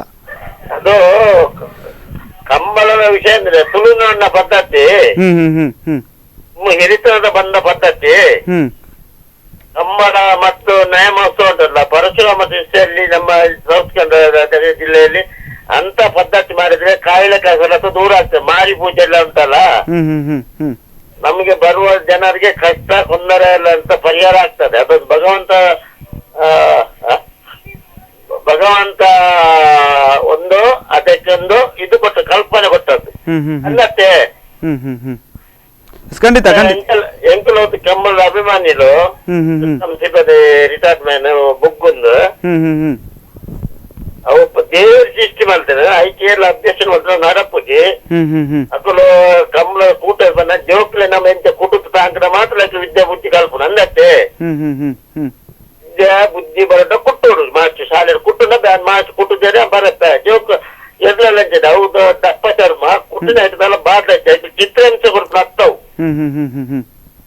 ಗೊತ್ತದೆ, ಅವು ಧಾರ್ಮಿಕ ಪದ್ಧತಿ ನಾವು ಅವಳೊಂದು ಇಲಾಖೆ ಪ್ರತಿ ಒಂದು ಅನ್ನೋದ್ಲ ಮರ ಕಾಡು ಅವತ್ತನ್ನ ಒಂಜಿ ಪ್ರಾಣಿಗಾಡು ಅವತ್ತು ನಂಜಿ ನಾಯಿಗಾಡು ಅವತ್ತ ಪುಚ್ಚಗಾಡ ಚಿನ್ನ ಕುಟುಂಬ ಮಾತ್ರ ಹೆಚ್ಚಿದ ನಮ್ಮನ್ನು ಉಪ್ಪುದ ಕರಕ್ಕೆ ಬಿಸಲೆ ಬಾಯಿ ಮಾಡುದು ತುಳುನಾಡು ಕಡೆ ಪದ್ಧತಿ ಧ್ಯಾನ ಕಮಲದ ಅಭಿಮಾನ ಕಮಲದ ಪೋತ ಅದಕ್ಕೆ ಜ್ಞಾನ ಬೋರ್ಡು ಅದಕ್ಕೆ ಬುದ್ಧಿ ಬರೋಟ ಅದಕ್ಕೆ ಚಿತ್ರಾಂಶ ಸ್ವಲ್ಪ ಹತ್ತವು. ಖಂಡಿತ ಸರ್, ಧನ್ಯವಾದಗಳು ಸರ್ ನಿಮ್ಮ ಒಂದು ಅಭಿಪ್ರಾಯಕ್ಕೆ. ಈಗಾಗಲೇ ಅವರು ಕೂಡ ಹೇಳಿರೋ ಹಾಗೆ ಈ ಒಂದು ತುಳುನಾಡು ಅಂತಂದ್ರೆ ದೈವ ದೇವರುಗಳನ್ನ ನಂಬಿದಂತ ನಾಡು. ಇಲ್ಲಿ ಕಂಬಳವನ್ನ ಆಚರಿಸ್ತೇವೆ, ಅದು ದೇವರಿಗೋಸ್ಕರನೇ ಆಚರಿಸ್ತೇವೆ. ಧಾರ್ಮಿಕ ಕಾರ್ಯಕ್ರಮಗಳಿಗೂ ಕೂಡ ಕಂಬಳವನ್ನ ಆಚರಣೆ ಮಾಡ್ತೇವೆ. ಅದನ್ನ ಹೊಡೆಯೋದಲ್ಲ, ಅದು ಹಿಂಸೆ ಮಾಡೋದಲ್ಲ, ಅದನ್ನು ಕೂಡ ಒಂದು ಆಚರಣೆ ಅಂತ ಪರಿಗಣಿಸಿದ್ದೇವೆ ಅಂತ ಅನ್ನುವಂತ ಅರ್ಥದಲ್ಲಿ ಹೇಳಿದ್ರು. ಇವಾಗಲೇ ಸುಮಾರು 300-400 ವರ್ಷಗಳಿಂದ ನಮ್ಮ ಮನೆಯಲ್ಲಿ ಕಂಬಳ ನಡೀತಾ ಇದೆ. ದೈವಿಕ ಕಾರ್ಯಕ್ರಮ, ಸಾಂಪ್ರದಾಯಿಕ ಕಂಬಳ. ಅದರಲ್ಲಿ ನಿಮ್ಮ ದೇವರ ಜಾತ್ರೆಯಲ್ಲಿ ಯಾವ ರೀತಿಯ ಒಂದು ವಿಧಿವಿಧಾನಗಳಿದೆ, ಪುರೋಹಿತರು ಬಂದು ಮಾಡುವಂತ ವಿಧಿವಿಧಾನಗಳು, ಅದೇ ರೀತಿ ಇಲ್ಲಿ ಕೂಡ ತುಂಬಾ ವಿಧಿವಿಧಾನ ಇದೆ. ಮನರಂಜನೆ ಜೊತೆಲಿ ಅದನ್ನೆಲ್ಲ ಮಾಡ್ಲಿಕ್ಕೆ ಕಟ್ಟುಕಟ್ಟಳಿದೆ. ಆ ಕೋಣ ಇಳಿಸುವಂತ ದಿನ ಅಲ್ಲಿಂದ ಕಂಬಳದವರೆಗೆ ಬಹಳ ಶುದ್ಧಾಚಾರದಿಂದ ಇರಬೇಕಾಗುತ್ತೆ. ನಾನ್ ವೆಜ್ ಎಲ್ಲ ತಿನ್ನಲಿಕ್ಕಿಲ್ಲ, ಆ ತರ ಒಂದು ಕ್ರಮ ಇದೆ. ಈ ಕಂಬಳದ ಮುಂಚಿನ ದಿವಸ ಏನು ವಿಧಿವಿಧಾನ ಮಾಡ್ತಾರೆ, ಅದು ಬಹಳ ಪ್ರಾಮುಖ್ಯವಾದಂತಹ ದೈವಿಕ ಕಾರ್ಯಕ್ರಮ. ಅವೆಲ್ಲ ಇದೆ. ಬರೀ ಒಂದು ಬಂದು ಕೋಣಗಳನ್ನು ಓಡಿಸೋದು, ಹೊಡೆಯೋದು, ಪ್ರೈಸ್ ತಗೊಳ್ಳೋದು ಪ್ರಶ್ನೆ ಏನಿಲ್ಲ, ಅದೆಲ್ಲ ಇದೆ. ಅದರ ಜೊತೆಯಲ್ಲಿ ಈಗ ಅದನ್ನು ಆಧುನೀಕರಣಗೊಳಿಸಿ ಅದನ್ನು ಒಳ್ಳೆ ರೀತಿಯ ಒಂದು ಶಿಸ್ತುಬದ್ಧವಾಗಿ ನಡೆಸುವಂತ ಒಂದು ಕಾರ್ಯಕ್ರಮ. ಕುರಿತಾಗಿ ಕೂಡ ಇನ್ನು ಸಾಕಷ್ಟು ಮಾತಾಡ್ಲಿಕ್ಕೆ ಇದೊಂದು ವಿರಾಮ ಸರ್. ಈಗಾಗಲೇ ಮಾತಾಡಿದ ಹಾಗೆ ಈ ಒಂದು ಕಂಬಳ ಅಂತಕ್ಕಂಥದ್ದು ಕೇವಲ ಜಾನಪದ ಕ್ರೀಡೆಯಾಗಿ ಉಳಿದಿಲ್ಲ, ಅದರಲ್ಲೂ ಕೂಡ ತುಳುನಾಡಿನಲ್ಲಿ ಒಂದು ಜಾನಪದ ಕ್ರೀಡೆಯಾಗಿ ಉಳಿದಿಲ್ಲ. ಇದೊಂದು ಸಾಂಸ್ಕೃತಿಕ ವೈಭವಕ್ಕೆ ಕಾರಣ ಆಗಿದೆ. ಬಹುಶಃ ದಕ್ಷಿಣ ಕನ್ನಡ ಮತ್ತು ಉಡುಪಿಯಲ್ಲಿ ಕಂಬಳವನ್ನ ಆಚರಣೆಯನ್ನ ಮಾಡ್ತಾರೆ ಅಥವಾ ಕಂಬಳವನ್ನ ಮಾಡ್ತಾರೆ ಅಂತಂದ್ರೆ ಎಲ್ಲ ಹೊರದೇಶದಿಂದ ಬಂದು ಇಲ್ಲಿ ನೋಡುವಂತಹ ಜನರು ಕೂಡ ಸಾಕಷ್ಟು ಜನರಿದ್ದಾರೆ. ಮತ್ತೆ ಇಲ್ಲಿಯ ವಿಡಿಯೋವನ್ನು ನೋಡುವಂತಹ ಜನರು ಕೂಡ ಸಾಕಷ್ಟು ಇದ್ದಾರೆ, ಅಷ್ಟು ಇಷ್ಟಪಟ್ಟಿದ್ದಾರೆ ಕಂಬಳವನ್ನ ಅಂತ. ಇದಕ್ಕೆ ಈಗ ನಿಷೇಧದ ಕಾರ್ಮೋಡವು ಕೂಡ ಬರ್ತಾ ಇದೆ. ಮುಂದಿನ ಒಂದು ದಿನಗಳಲ್ಲಿ ಯಾವ ರೀತಿ ಫೈಟ್ ಮಾಡ್ತಾರೆ, ಮತ್ತೆ ಇನ್ನು ಕೂಡ ಕಂಬಳದ ವಿಶೇಷತೆಗಳ ಬಗ್ಗೆ ಕೂಡ ಚರ್ಚೆಯನ್ನು ಮಾಡಬೇಕು. ಅದಕ್ಕೂ ಮುನ್ನ ಚಿಕ್ಕದೊಂದು ವಿರಾಮ.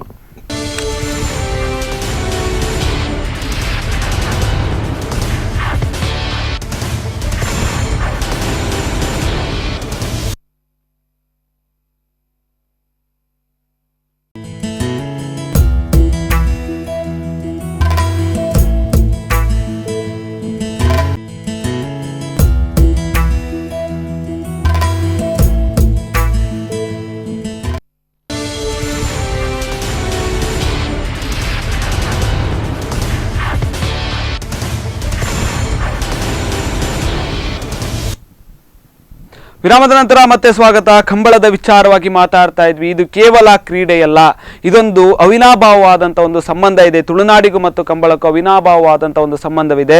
ಮತ್ತೆ ಕಂಬಳವನ್ನು ನಂಬಿಕೊಂಡು ಸಾಕಷ್ಟು ಕುಟುಂಬಗಳು ಜೀವನವನ್ನು ಕೂಡ ನಡೆಸ್ತಾ ಇದೆ. ಮತ್ತೆ ಅದೇ ರೀತಿಯಲ್ಲಿ ಒಂದು ಕಂಬಳವನ್ನು ನಡೆಸಬೇಕು ಅಂತಂದ್ರೆ ಅದು ಅಷ್ಟು ಹಗುರದ ಮಾತಲ್ಲ. ಕಂಬಳವನ್ನು ನಡೆಸೋದು ಅದರಲ್ಲಿ ಸಾಕಷ್ಟು ಕಷ್ಟಗಳಿರುತ್ತೆ, ಸಾಧಕ ಬಾಧಕಗಳಿರುತ್ತೆ.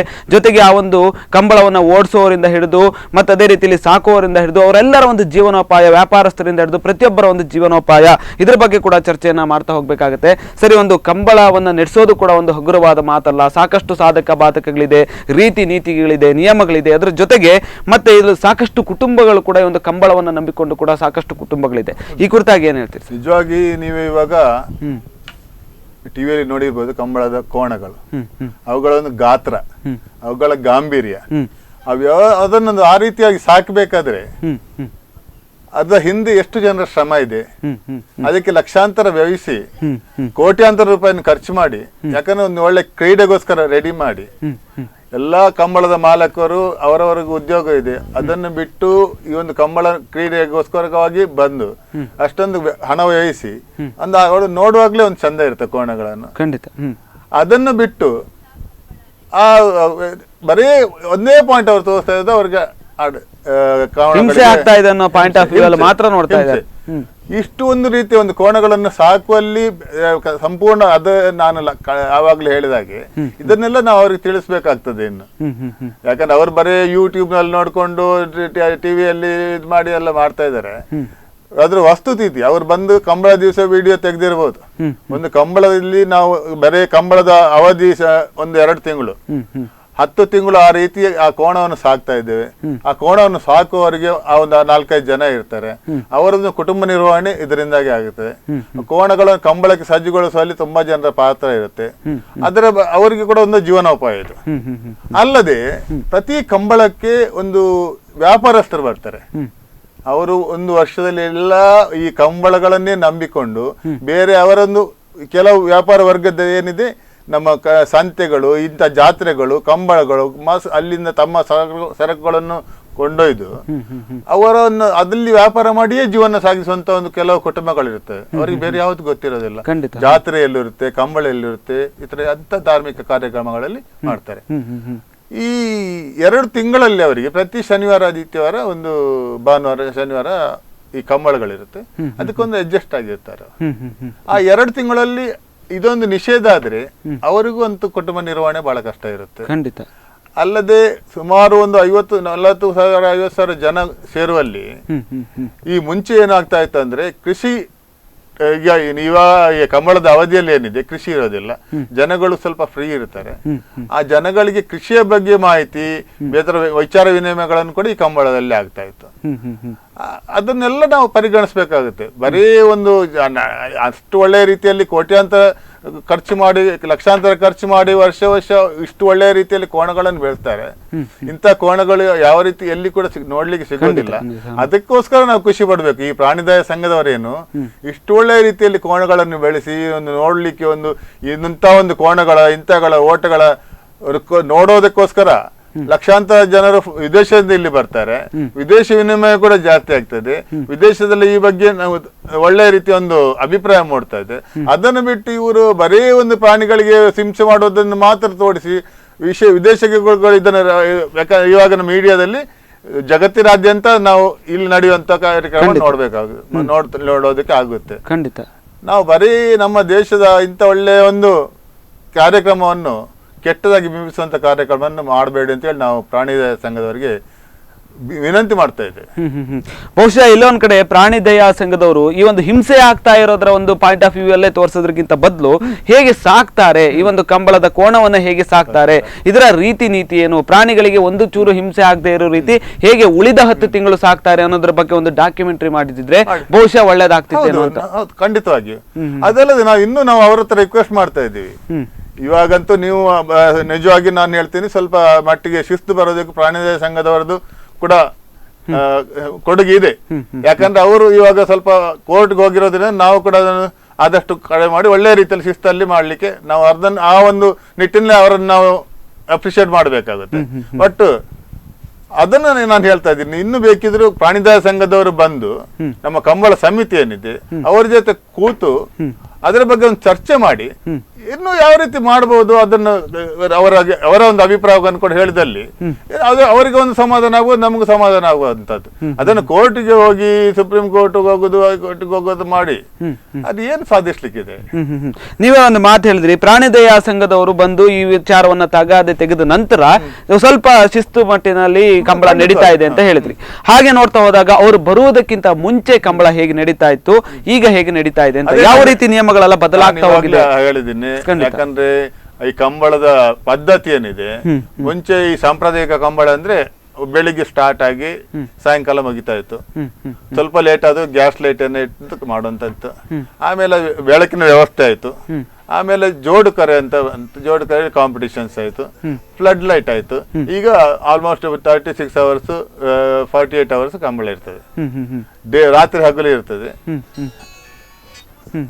ಆ ರೀತಿ ಇರುತ್ತೆ. ಅಂದ್ರೆ ಪ್ರತಿಯೊಂದು ವರ್ಷನೂ ಅದರ ಬಗ್ಗೆ ಇವಾಗ ಅಂತ ಅದಕ್ಕೆ ಜಡ್ಜ್ಮೆಂಟ್ಗೆ ನಿಮ್ಮ ಏನು ಕ್ರಿಕೆಟ್ ಅಲ್ಲಿ ಇದೆ ಥರ್ಡ್ ಅಂಪೈರ್ಸ್, ಟಿವಿ ರಿಪ್ಲೇ ಪ್ರತಿಯೊಂದು ಕೂಡ ಇರುತ್ತೆ. ಪ್ರತಿ ವರ್ಷನೂ ಅದರ ಬಗ್ಗೆ ನಾವು ಅದನ್ನು ಸುಧಾರಣೆ ಮಾಡ್ತಾ ಹೋಗ್ತಾ ಇದ್ದು. ಅದಕ್ಕೆ ಆ ಜೊತೆನಲ್ಲೇ ಇವಾಗ ಏನು ಅವ್ರು ಹೇಳಿದ ಅದ ಪಾಯಿಂಟ್ ಅನ್ನು ಕೂಡ ನಾವು ಒಳ್ಳೆಯ ಅಂಶಗಳು ಏನಿದೆ ಅದನ್ನೆಲ್ಲ ಅಳವಡಿಸಿಕೊಂಡು ಈ ಕಂಬಳನ್ನು ಇನ್ನು ಜನಪ್ರಿಯಗೊಳಿಸೋದಕ್ಕೋಸ್ಕರ ಒಳ್ಳೆ ಶಿಸ್ತಿನಲ್ಲಿ ಮಾಡೋದಕ್ಕೋಸ್ಕರ ಮಾಡ್ತಾ ಇದ್ದೀವಿ. ಈಗ ಆಧುನಿಕ ಕಂಬಳ ಮತ್ತೆ ಪ್ರಾಚೀನ ಕಂಬಳ ಅನ್ನುವಂಥ ಒಂದು ನಿಟ್ಟಿನಲ್ಲಿ ವಿಂಗಡಣೆಗಳನ್ನು ಕೂಡ ಮಾಡ್ತಾ ಇದ್ದಾರೆ ಅಂತ, ಅದಕ್ಕೆ ಅನುಗುಣವಾಗಿ ವಿಂಗಡಣೆಯನ್ನ ಮಾಡ್ತಾ ಇದ್ದಾರೆ. ಒಂದು ಮಾತಿದೆ, ಆಧುನಿಕ ಕಂಬಳದಲ್ಲಿ ಓಟ ಮುಗಿಸಿದ ನಂತರ ಮಂಜೊಟ್ಟಿಗೆ ಏರಿದ ಮೇಲೆ ಕೋಣಗಳಿಗೆ ಹೊಡಿಬಾರ್ದು ಅನ್ನುವಂತ ಒಂದು ನಿಯಮ ಕೂಡ ಇದೆ. ಅದು ಯಾವ ರೀತಿ ಅಂತ, ಅದನ್ನ ಏನಾದ್ರೂ ನಿಯಮವನ್ನ ಮೀರಿದಂತ ಉದಾಹರಣೆಗಳೇನಾದ್ರೂ ಆಗಿದೆಯಾ? ಬಹಳಷ್ಟು ಕಡಿಮೆ. ಈಗ ಎಲ್ಲ ಕಂಬಳದಲ್ಲಿ ಒಂದು ನಿಯಮ ಇದೆ, ಅದನ್ನ ಎಲ್ಲರೂ ಪಾಲಿಸ್ತಾ ಇದ್ದಾರೆ. ಇವಾಗ ಮುಂಚೆನೆ ಅಂದ್ರೆ ಮಂಜಟ್ಟಿಗೆ ಬಂದ ಮೇಲೆ ಹೊಡಿತಾ ಒಂದು ಕ್ರಮ ಇತ್ತು ಸ್ವಲ್ಪ, ಇವಾಗ ಅದನ್ನಂತೂ ಸಂಪೂರ್ಣವಾಗಿ ನಿಲ್ಲಿಸಿರ್ತಾರೆ. ಹಾಗೆ ನೋಡ್ತಾ ಹೋದಾಗ ನೂರಾರು ವರ್ಷಗಳ ಒಂದು ಇತಿಹಾಸ ಇರತಕ್ಕಂಥ ಒಂದು ಕಂಬಳ ಏನಿದೆ, ಬಹುಶಃ ಹಂತ ಹಂತವಾಗಿ ಸಾಕಷ್ಟು ನಿಯಮಗಳಿಗೆ ಅನುಗುಣವಾಗಿ ಸಾಕಷ್ಟು ಮಗ್ಗುಲನ್ನ ಬದಲಿಸ್ತಾ ಕಂಬಳಗಳು ಬರ್ತಾ ಇರ್ತಕ್ಕಂಥದ್ದು.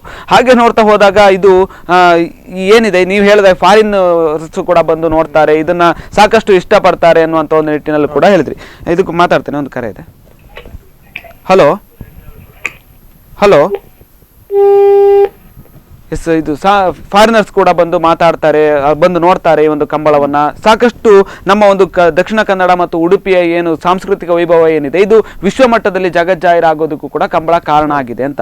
ಇದನ್ನೆಲ್ಲ ಅರ್ಥ ಮಾಡಿಕೊಂಡು ಈ ಒಂದು ಕಂಬಳಕ್ಕೆ ಓಡಿಸುವಂತ ಜಾಕಿಗಳೇನಿರ್ತಾರೆ ಅವರಿಗೆ ಕುಟುಂಬ ನಿರ್ವಹಣೆಗೆ ಏನಾದರೂ ಸರ್ಕಾರಗಳು ಏನಾದರೂ ಕೊಡ್ತಾ ಇದೆಯಾ, ಅದಕ್ಕೆ ಆ ನಿಟ್ಟಿನಲ್ಲಿ ಏನಾದರೂ ಸಹಾಯವನ್ನ ಮಾಡ್ತಾ ಇದೆಯಾ ಅಂತ?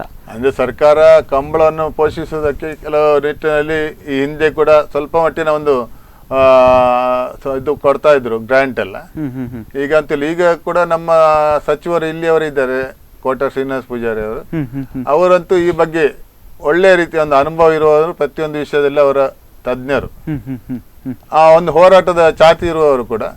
ಈ ಹಿಂದೆ ಕೂಡ ಇಲ್ಲಿ ಅವರು ಸಚಿವರಾಗಿದ್ರು, ಸೊರಕೆ ಅವರಿದ್ರು, ಪ್ರಮೋದ್ ಮಾಧ್ರ ಅವರಿದ್ರು, ಎಲ್ಲರೂ ಈ ಹಿನ್ನೆಲೆ ಇರುವಂತ ಪ್ರಮಾಣಿತರಿಯಾಗ್ಲಿ.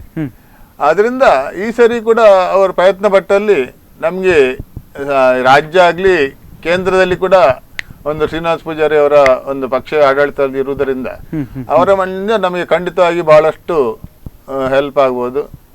ಮುಂದೆ ಕೂಡ ನಾವು ಕಂಬಳಕ್ಕೆ ಈ ಸರಿ ಕೂಡ ಯಾವ ರೀತಿ ವಿಘ್ನ ಬರದ ರೀತಿಯಲ್ಲಿ ಅವರ ಸಹಕಾರ ಖಂಡಿತ ನಮ್ಗೆ ಇರುತ್ತದೆ ಅಂತ ಹೇಳಲಿಕ್ಕೆ ನಾನು. ಎಷ್ಟೊಂದು ಕರೆ ಇದೆ ಸರ್. ಹಲೋ ಸರ್, ನಮಸ್ತೆ ಸರ್, ಎಲ್ಲಿಂದ ಕರೆ ಮಾಡ್ತಾ ಇದ್ದೀರಿ, ನಿಮ್ಮ ಹೆಸರು? ಎಸ್, ಹೇಳಿ ಸರ್. ನಾವು ಈಗ ಕಂಬಳದ ವಿಚಾರವಾಗಿ ಮಾತಾಡ್ತಾ ಇದ್ವಿ, ಮತ್ತೆ ಕಂಟಕ ಎದುರಾಗಿದೆ ಕಂಬಳಕ್ಕೆ ಅಂತ. ಎಸ್, ನಿಮ್ಮ ಒಂದು ಅಭಿಪ್ರಾಯ? ಹಲೋ ಹಲೋ, ಹೇಳಿ ಸರ್, ಕಂಬಳದ ವಿಚಾರವಾಗಿ ಮಾತಾಡ್ತಾ ಇದ್ವಿ, ನಿಮ್ಮ ಅಭಿಪ್ರಾಯ ಸರ್?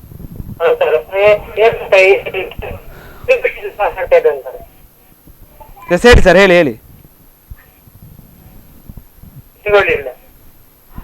ಹೇಳಿ ಸರ್, ಕೇಳ್ತಾ ಇದೆ ಸರ್, ಹೇಳಿ. ಕಂಬಳದ ವಿಚಾರವಾಗಿ ಮಾತಾಡ್ತಾ ಇದ್ವಿ, ನಿಮ್ಮ ಅಭಿಪ್ರಾಯ ಸರ್? ಸಂಪರ್ಕ ಕಡಿತ ಆಗಿದೆ. ಇದೇ ವಿಚಾರವಾಗಿ ಮಾತಾಡ್ತಾ ನೀವು ಕೂಡ ಹೇಳಿದ್ರಿ, ಈಗ ಬಿಜೆಪಿ ಗೌರ್ಮೆಂಟ್ ಇದೆ ಅಂದ್ರೆ ಕಂಬಳವನ್ನ ಓಡಿಸುವಂತ ಅಂದ್ರೆ ಕೋಣಗಳನ್ನು ಓಡಿಸುವಂತ ಜಾಕಿಗಳಿಗೆ ಆಗಿರ್ಬೋದು, ಇದಕ್ಕೆ ಪರಿಹಾರಗಳನ್ನ ಅಥವಾ ಏನೋ ಒಂದು ಸಹಾಯಧನಗಳನ್ನು ಕೊಡುವಂತ ಒಂದು ನಿಟ್ಟಿನಲ್ಲಿ ಸರ್ಕಾರ ಶ್ರಮಿಸಬೇಕು ಅಂತ ನೀವು ಕೂಡ ಹೇಳಿದ್ರಿ. ಇದನ್ನೆಲ್ಲ ನೋಡ್ತಾ ಹೋದಾಗ ಪದೇ ಪ್ರಾಣಿ ದಯಾ ಸಂಘದವರು ಸುಪ್ರೀಂ ಕೋರ್ಟ್ಗೆ ಹೋಗಿರ್ತಕ್ಕಂಥದ್ದು ಎಲ್ಲವೂ ಕೂಡ ಜಾಹೀರಾಗಿರ್ತಕ್ಕಂಥದ್ದು ಇತಿಹಾಸಗಳಲ್ಲೂ ಕೂಡ ಆಗಿದೆ. ಕಳೆದ ಒಂದು 4-5 ವರ್ಷಗಳಿಂದಲೂ ಕೂಡ ಆಗಿರ್ತಕ್ಕಂಥದ್ದು. ಇಷ್ಟೊಂದು ಕರೆ ಇದೆ.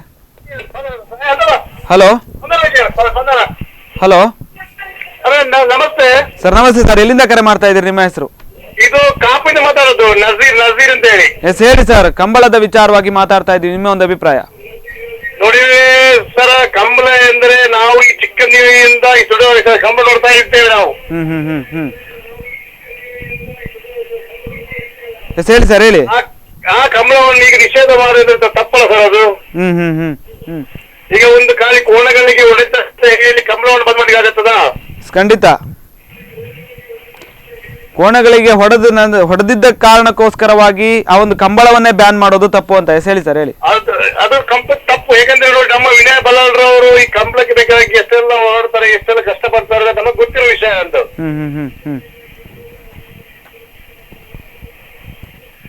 ಆದ್ರೆ ಒಂದು ಖಾಲಿ ದರ ಇದಕ್ಕೆ ಕೋಣಕ್ಕೆ ಹೊಡೆಯುವ ವಿಷಯ ಪರಿಶೀಲನೆ ಮಾಡೋದು ತಪ್ಪು ಅದು. ಖಂಡಿತ ಖಂಡಿತ ಸರ್, ಖಂಡಿತ. ಖಾಲಿ ಒಂದು ಜಾನುವಾರುಗಳು ಈಗ ನೋಡಿ ಎಂತ ಈಗ ಏನೆಲ್ಲ ಮಾಡ್ತಾರೆ ನೋಡಿ. ಈಗ ಜಾನುವಾರನ್ನು ಕತ್ತು ತಗೊಂಡು ಹೋಗಿ ಅದು ಮಾಡ್ತಾರೆ, ಅದಕ್ಕೆ ನಿಷೇಧ ಮಾಡುದಿಲ್ಲ. ಖಾಲಿ ಇದಕ್ಕೆ ಒಂದು ಗಮನಕ್ಕೆ ಕನೆಕ್ಷನ್ ಮಾಡೋದು ತಪ್ಪದು ಅದಕ್ಕೆ. ಖಂಡಿತ ಸರ್, ಖಂಡಿತ. ಧನ್ಯವಾದಗಳು ಸರ್ ನಿಮ್ಮ ಒಂದು ಅಭಿಪ್ರಾಯಕ್ಕೆ. ಓಕೆ. ಅವರು ಕೂಡ ಹೇಳಿದ್ರು, ಈಗ ಸಾಕಷ್ಟು ಕಡೆಗಳಲ್ಲಿ ಸಾಕಷ್ಟು ಪ್ರಾಣಿಗಳನ್ನ ಹತ್ಯೆ ಮಾಡೋದಾಗಿರ್ಬೋದು, ಹಿಂಸೆ ಮಾಡೋದಾಗಿರ್ಬೋದು ಎಲ್ಲ ಮಾಡ್ತಾರೆ. ಗೋಹತ್ಯೆಗಳನ್ನು ಕೂಡ ಮಾಡ್ತಾರೆ. ನಾವು ಈಗಾಗಲೇ ಮಾತಾಡಿದ್ವಿ ಇದೇ ವಿಚಾರವಾಗಿ. ಗೋಹತ್ಯೆಗಳನ್ನು ಕೂಡ ಮಾಡ್ತಾರೆ, ಎಷ್ಟೋ ಪ್ರಾಣಿಗಳನ್ನು ಹಿಂಸಿಸ್ತಾರೆ. ಅದ್ರ ಬಗ್ಗೆ ಮಾತಾಡೋದಿಲ್ಲ, ಕೇವಲ ಕಂಬಳದ ಬಗ್ಗೆ ಮಾತಾಡ್ತಾರೆ, ಕೋಣಗಳನ್ನು ಹೊಡೆಯೋದ್ರ ಬಗ್ಗೆ ಮಾತಾಡ್ತಾರೆ. ಇದೇ ಹಾಗಾದ್ರೆ ಹಿಂಸೆ ಅಂತಂದ್ರೆ ಹತ್ಯೆ ಮಾಡೋದು ಹಿಂಸೆ ಅಲ್ವಾ ಅನ್ನುವಂಥ ಒಂದು ಪ್ರಶ್ನೆಗಳು ಕೂಡ ಉದ್ಭವ ಆಗುತ್ತೆ. ಮತ್ತೆ ಒಂದು ಕಂಬಳಗಳನ್ನು ಉಳಿಸಬೇಕು ಅನ್ನುವಂಥ ಒಂದು ನಿಟ್ಟಿನಲ್ಲಿ ಸಾಕಷ್ಟು ಹೋರಾಟಗಳಾಗಿದೆ. ಈ ಒಂದು ಉಡುಪಿ ಮತ್ತು ದಕ್ಷಿಣ ಕನ್ನಡ ಭಾಗದಲ್ಲಿ ಹೋರಾಟಗಳ ಮೇಲೆ ಹೋರಾಟಗಳಾಗಿದೆ, ನಿಷೇಧ ಆದಂತ ಒಂದು ಸಂದರ್ಭದಲ್ಲಿ ಅಂತ. ಆ ಬಗ್ಗೆ ಏನ್ ಹೇಳ್ತೀರಿ ಸರ್? ಹೇಗೆ ಹೋರಾಟಗಳಾಯ್ತು, ಅದನ್ನ ಉಳಿಸ್ಕೊಳ್ಳುವಂತ ಒಂದು ನಿಟ್ಟಿನಲ್ಲಿ ಕಾನೂನು ಕ್ರಮಗಳೆಲ್ಲ ಹೇಗಾಯ್ತು ಅಂತ? ಅದನ್ನೇ ನಾನು ಇವಾಗ ಹೇಳ್ತಾ ಇದ್ದೇನೆ. ಅದರ ಬೇಕಾದ ಲಕ್ಷಾಂತರ ಖರ್ಚು ಕೂಡ ಆಗ್ತದೆ. ಸಮಿತಿಯವರು ಅದನ್ನು ಕೋರ್ಟ್ ನಲ್ಲಿ ಏನು ಮಾಡಿ ಫೈಟ್ ಮಾಡಿ ಅದರ ನಿರಂತರವಾಗಿ ಅದರ ಸಂಪರ್ಕದಲ್ಲಿ ಒಂದು ಮಟ್ಟಿನಲ್ಲಿ ಕಾನೂನು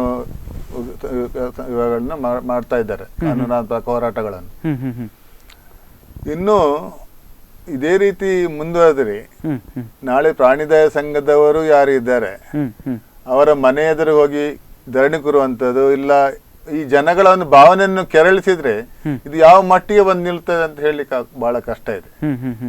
ಯಾಕಂದ್ರೆ ಯಾವುದಕ್ಕೊಂದು ಲಿಮಿಟ್ ಅಂತ ಇರುತ್ತೆ. ಆ ಲಿಮಿಟ್ ತಪ್ಪಿದ್ರೆ ಮತ್ತೆ ಅದನ್ನು ಯಾರು ನಿಯಂತ್ರಣ ಮಾಡೋದು ಕಷ್ಟ ಆಗುತ್ತೆ. ಈ ರೀತಿ ಒಂದು 2 ಜಿಲ್ಲೆಗಳ ಬಾಂಧವ್ಯದಲ್ಲಿರುವಂತಹ ಜನಗಳ ಜೀವನದಲ್ಲಿ ಹಾಸುವಕ್ಕಾಗಿರುವಂತಹ ಧಾರ್ಮಿಕ ಕಾರ್ಯಕ್ರಮಗಳು ಹಾಗೂ ಇತರ ಸಾಂಸ್ಕೃತಿಕ ಕಾರ್ಯಕ್ರಮವನ್ನು ಒಗ್ಗೂಡಿಸಿಕೊಂಡಿದ್ದಂತಹ ಒಂದು ಜಾನಪದ ಕ್ರೀಡೆಯನ್ನು ಈ ಒಂದು ಕ್ಷುಲ್ಲಕ ಕಾರಣಕ್ಕಾಗಿ ನಿಲ್ಲಿಸಬೇಕು ಅಂತೇಳಿ ಫೈಟ್ ಮಾಡುವವರ ವಿರುದ್ಧ ಖಂಡಿತವಾಗಿಯೂ ಇನ್ನೊಂದು ದಿನ ಇಂಥ ಒಂದು ತಾಳ್ಮೆ ಸ್ಫೋಟಗೊಂಡು ಒಂದು ಹಿಂಸಾತ್ಮಕ ರೂಪ ತಳೆಯುವ ಕೂಡ ಇದೆ ಅಂತ ನನ್ನ ಭಾವನೆ. ಬಹುಶಃ ಹಿಂದಿನ ಬಾರಿ ಆದಂತ ರೀತಿಯಲ್ಲಿ ಹೋರಾಟಗಳೆಲ್ಲವೂ ಕೂಡ ಆಗುತ್ತೆ, ಪ್ರತಿಭಟನೆಗಳು ಹಂತ ಹಂತವಾಗಿ ಆಗಬಹುದು ಅಂತ ನಿಮ್ಮ ಪ್ರಕಾರವಾಗಿ. ಆ ನಿಟ್ಟಿನಲ್ಲಿ ಕೂಡ ಪ್ರಾಣಿ ದಯಾ ಸಂಘದವರು ಸ್ವಲ್ಪ ಯೋಚನೆಯನ್ನ ಮಾಡಬೇಕು ಅಂತ. ಆದ್ರೆ ಇದನ್ನೆಲ್ಲ ನೋಡ್ತಾ ಹೋದಾಗ ಯಾಕೆ ಪ್ರಾಣಿ ದಯಾ ಸಂಘದವರು ಒಂದೇ ವಿಚಾರವನ್ನ ಇಟ್ಕೊಂಡು ಟಾರ್ಗೆಟ್ ಮಾಡ್ತಾ ಇದ್ದಾಗೆ ಅನಿಸ್ತಾ ಇಲ್ವಾ ಅಂತ? ಅದನ್ನೇ ನಾನು ಹೇಳ್ತಾ ಇರೋದು. ಅವರು ಯಾವಾಗ್ಲೂ ಜಾಸ್ತಿ ಹೇಳ್ತಾ ಇರೋದು ಒಂದು ಕಂಬಳ, ಒಂದು ಜಲ್ಲಿಕಟ್ಟು. ಆ ಜಲ್ಲಿಕಟ್ಟಿನ ವಿಷಯ ಬೇರೆ, ಕಂಬಳದ ವಿಷಯನೇ ಬೇರೆ. ಜಲ್ಲಿಕಟ್ಟಿನಲ್ಲಿ ಪ್ರಾಣ ಹಾನಿ ಆಗುತ್ತೆ ಅಂತ ಹೇಳ್ತಾರೆ, ಕಂಬಳದಲ್ಲಿ ಯಾವತ್ತು ಕೋಣ ತುಳಿದು ಹಾನಿಯಾಗಿ ಪ್ರಾಣ ಹೋಗಿ ಯಾರ ತರ ನಿದರ್ಶನ ಇದಿಲ್ಲ. ಅದೇ ಯಾಕೆಂದ್ರೆ ಅವ್ರು ಜಲ್ಲಿಕಟ್ಟನ್ನ ಮತ್ತು ಕಂಬಳನ್ನ ಒಟ್ಟಿಗೆ ಸೇರಿಸ್ತಾ ಇದ್ದಾರೆ ಅಂತ, ಒಂದೇ ಪಟ್ಟಿಗೆ ಸೇರಿಸುವಂತ ಒಂದು ಕೆಲಸಗಳಾಗ್ತಾ ಇದೆ. ಅವರಿಗೆ ಏನಂದ್ರೆ ಅದು ಸ್ವಲ್ಪ ಈಸಿ ಆಗುತ್ತೆ. ಜಲ್ಲಿಕಟ್ಟಿನಲ್ಲಿ ಏನು ವಿಡಿಯೋಸ್ ಇದೆ, ಅದು ಎತ್ತುಗಳನ್ನು ಓಡಿಸಿ ಅದನ್ನು ಪಳಗಿಸುವಂತ ಕೆಲಸ, ಆವಾಗ ಅದು ತಿವಿದ್ಬಿಟ್ಟು ಸಾಯುವಂತದ್ದು, ಆ ದೃಶ್ಯಗಳು, ರಕ್ತ ಬರುವಂತದ್ದು, ಎತ್ತುಗಳಿಗೆ ಏಟಾಗುವಂತದ್ದು, ಜನಗಳಿಗೆ ಏಟಾಗುವಂತದ್ದು, ಅದು ತುಳಿದು ಬಿಟ್ಟು ಸಾಯುವಂತದ್ದು, ಬಹಳಷ್ಟು ಹಿಂಸೆಗಳು, ಬೆಂಕಿ ಕೆಲವು ಕಡೆಯಲ್ಲಿ ಬೆಂಕಿಯಲ್ಲಿ ಓಡಿಸುವಂತ ಏನು ಆ ಕ್ರಮ ಇದೆ. ಅದಕ್ಕೆ ಪೂರಕ ಅದು ಇದು ಒಂದೇ ಅನ್ನೋ ರೀತಿಯಲ್ಲಿ ಬಿಂಬಿಸಿದ್ರೆ 2 ಒಟ್ಟಿಗೆ ಬ್ಯಾನ್ ಮಾಡಬಹುದು ಅಂತ ಒಂದು ಅವರ ಒಂದು ಯೋಚನೆ ಇರ್ಬೋದು ಖಂಡಿತ. ಈ ಕುರಿತಾಗಿ ಕೂಡ ಮಾತಾಡ್ತಾ ಹೋಗ್ತೇನೆ ಒಂದು ವಿರಾಮದ ನಂತರ. ಈಗಾಗಲೇ ಮಾತಾಡ್ತಾ ಇರೋ ಹಾಗೆ ಕಂಬಳದ ವಿಚಾರವಾಗಿ ಸಾಕಷ್ಟು ಮಾತಾಡ್ಲಿಕ್ಕಿದೆ. ಈಗೇನು ನವೆಂಬರ್ ಮತ್ತು ಡಿಸೆಂಬರ್ನಲ್ಲಿ ಕಂಬಳವನ್ನು ಆಚರಣೆ ಮಾಡಬೇಕಾದಂಥ ಒಂದು ಸಂದರ್ಭ. ಈ ಸಂದರ್ಭದಲ್ಲಿ ಸಾಕಷ್ಟು ಕಡೆಗಳಲ್ಲಿ ಕಂಬಳವನ್ನು ಆಯೋಜನೆಯನ್ನು ಕೂಡ ಮಾಡ್ಕೊಂಡಿದ್ರು. ಇದೇ ಸಂದರ್ಭದಲ್ಲಿ ಈಗ ಸುಪ್ರೀಂ ಕೋರ್ಟ್ಗೆ ಪ್ರಾಣಿ ದಯಾ ಸಂಘ ಹೋಗಿದೆ. ಮುಂದಿನ ಹಂತದಲ್ಲಿ ಕಂಬಳವನ್ನು ನಡೆಸ್ತಾರಾ, ಮುಂದಿನ ನವೆಂಬರ್ ಮತ್ತು ಡಿಸೆಂಬರ್ನಲ್ಲಿ ನಡೆಸ್ತಾರಾ, ಏನು ಮಾಡ್ತಾರೆ ಅನ್ನೋದ್ರ ಬಗ್ಗೆ ಕೂಡ ಮಾತಾಡಬೇಕು. ಅದಕ್ಕೂ ಮುನ್ನ ಚಿಕ್ಕದೊಂದು ವಿರಾಮ.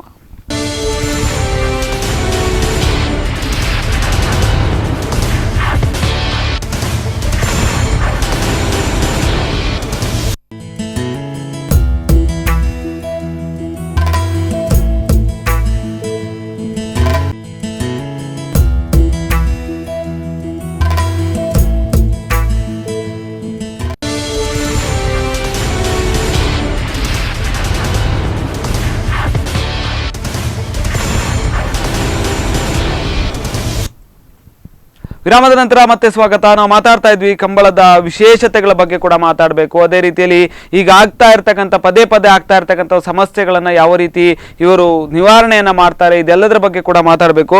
ಸರ್, ಈಗಾಗಲೇ ನವೆಂಬರ್ ಮತ್ತು ಡಿಸೆಂಬರ್ ಅಂತಂದ್ರೆ ಮುಂದಿನ ತಿಂಗಳು 2 ತಿಂಗಳಲ್ಲಿ ಇದು ಕಂಬಳದ ತಿಂಗಳು, ಇವೆರಡು ಕೂಡ ಕಂಬಳದ ತಿಂಗಳು. ಆ ಸಂದರ್ಭದಲ್ಲಿ ಈಗಾಗಲೇ ಸುಪ್ರೀಂ ಕೋರ್ಟ್ಗೆ ಪ್ರಾಣಿ ದಯಾ ಸಂಘದವರು ಹೋಗಿದ್ದಾರೆ. ಹಾಗಾದ್ರೆ ಆ ಸಂದರ್ಭದಲ್ಲಿ ಏನಾದರೂ ವೇಳಾಪಟ್ಟಿಗಳು ಬದಲಾಗಬಹುದಾ ಅಥವಾ ಕಂಬಳ ನಡೆಯುವಂಥದ್ದು ಏನಾದರೂ ನಿಲ್ಬಹುದಾ, ಏನು ಕತೆ ಅಂತ? ಅಂದರೆ ನ್ಯಾಯಾಲಯ ಆದೇಶ ನೀಡಿದರೆ ನಾವು ಕಂಬಳವನ್ನು ನಿಲ್ಲಿಸಬೇಕಾಗುತ್ತೆ. ಆದರೆ ಈ ಸಾಂಪ್ರದಾಯಿಕ ಕಂಬಳ ಏನಿದೆ ಅದರ ಸಂಪ್ರದಾಯವನ್ನು ಮಾಡಲೇಬೇಕಾಗುತ್ತೆ. ಏನೇ ನಾವು ಆಚರಣೆಗಳನ್ನು ಮಾಡುವಂತ ನಾನು ಆವಾಗಲೇ ಹೇಳಿದ್ದೀನಿ.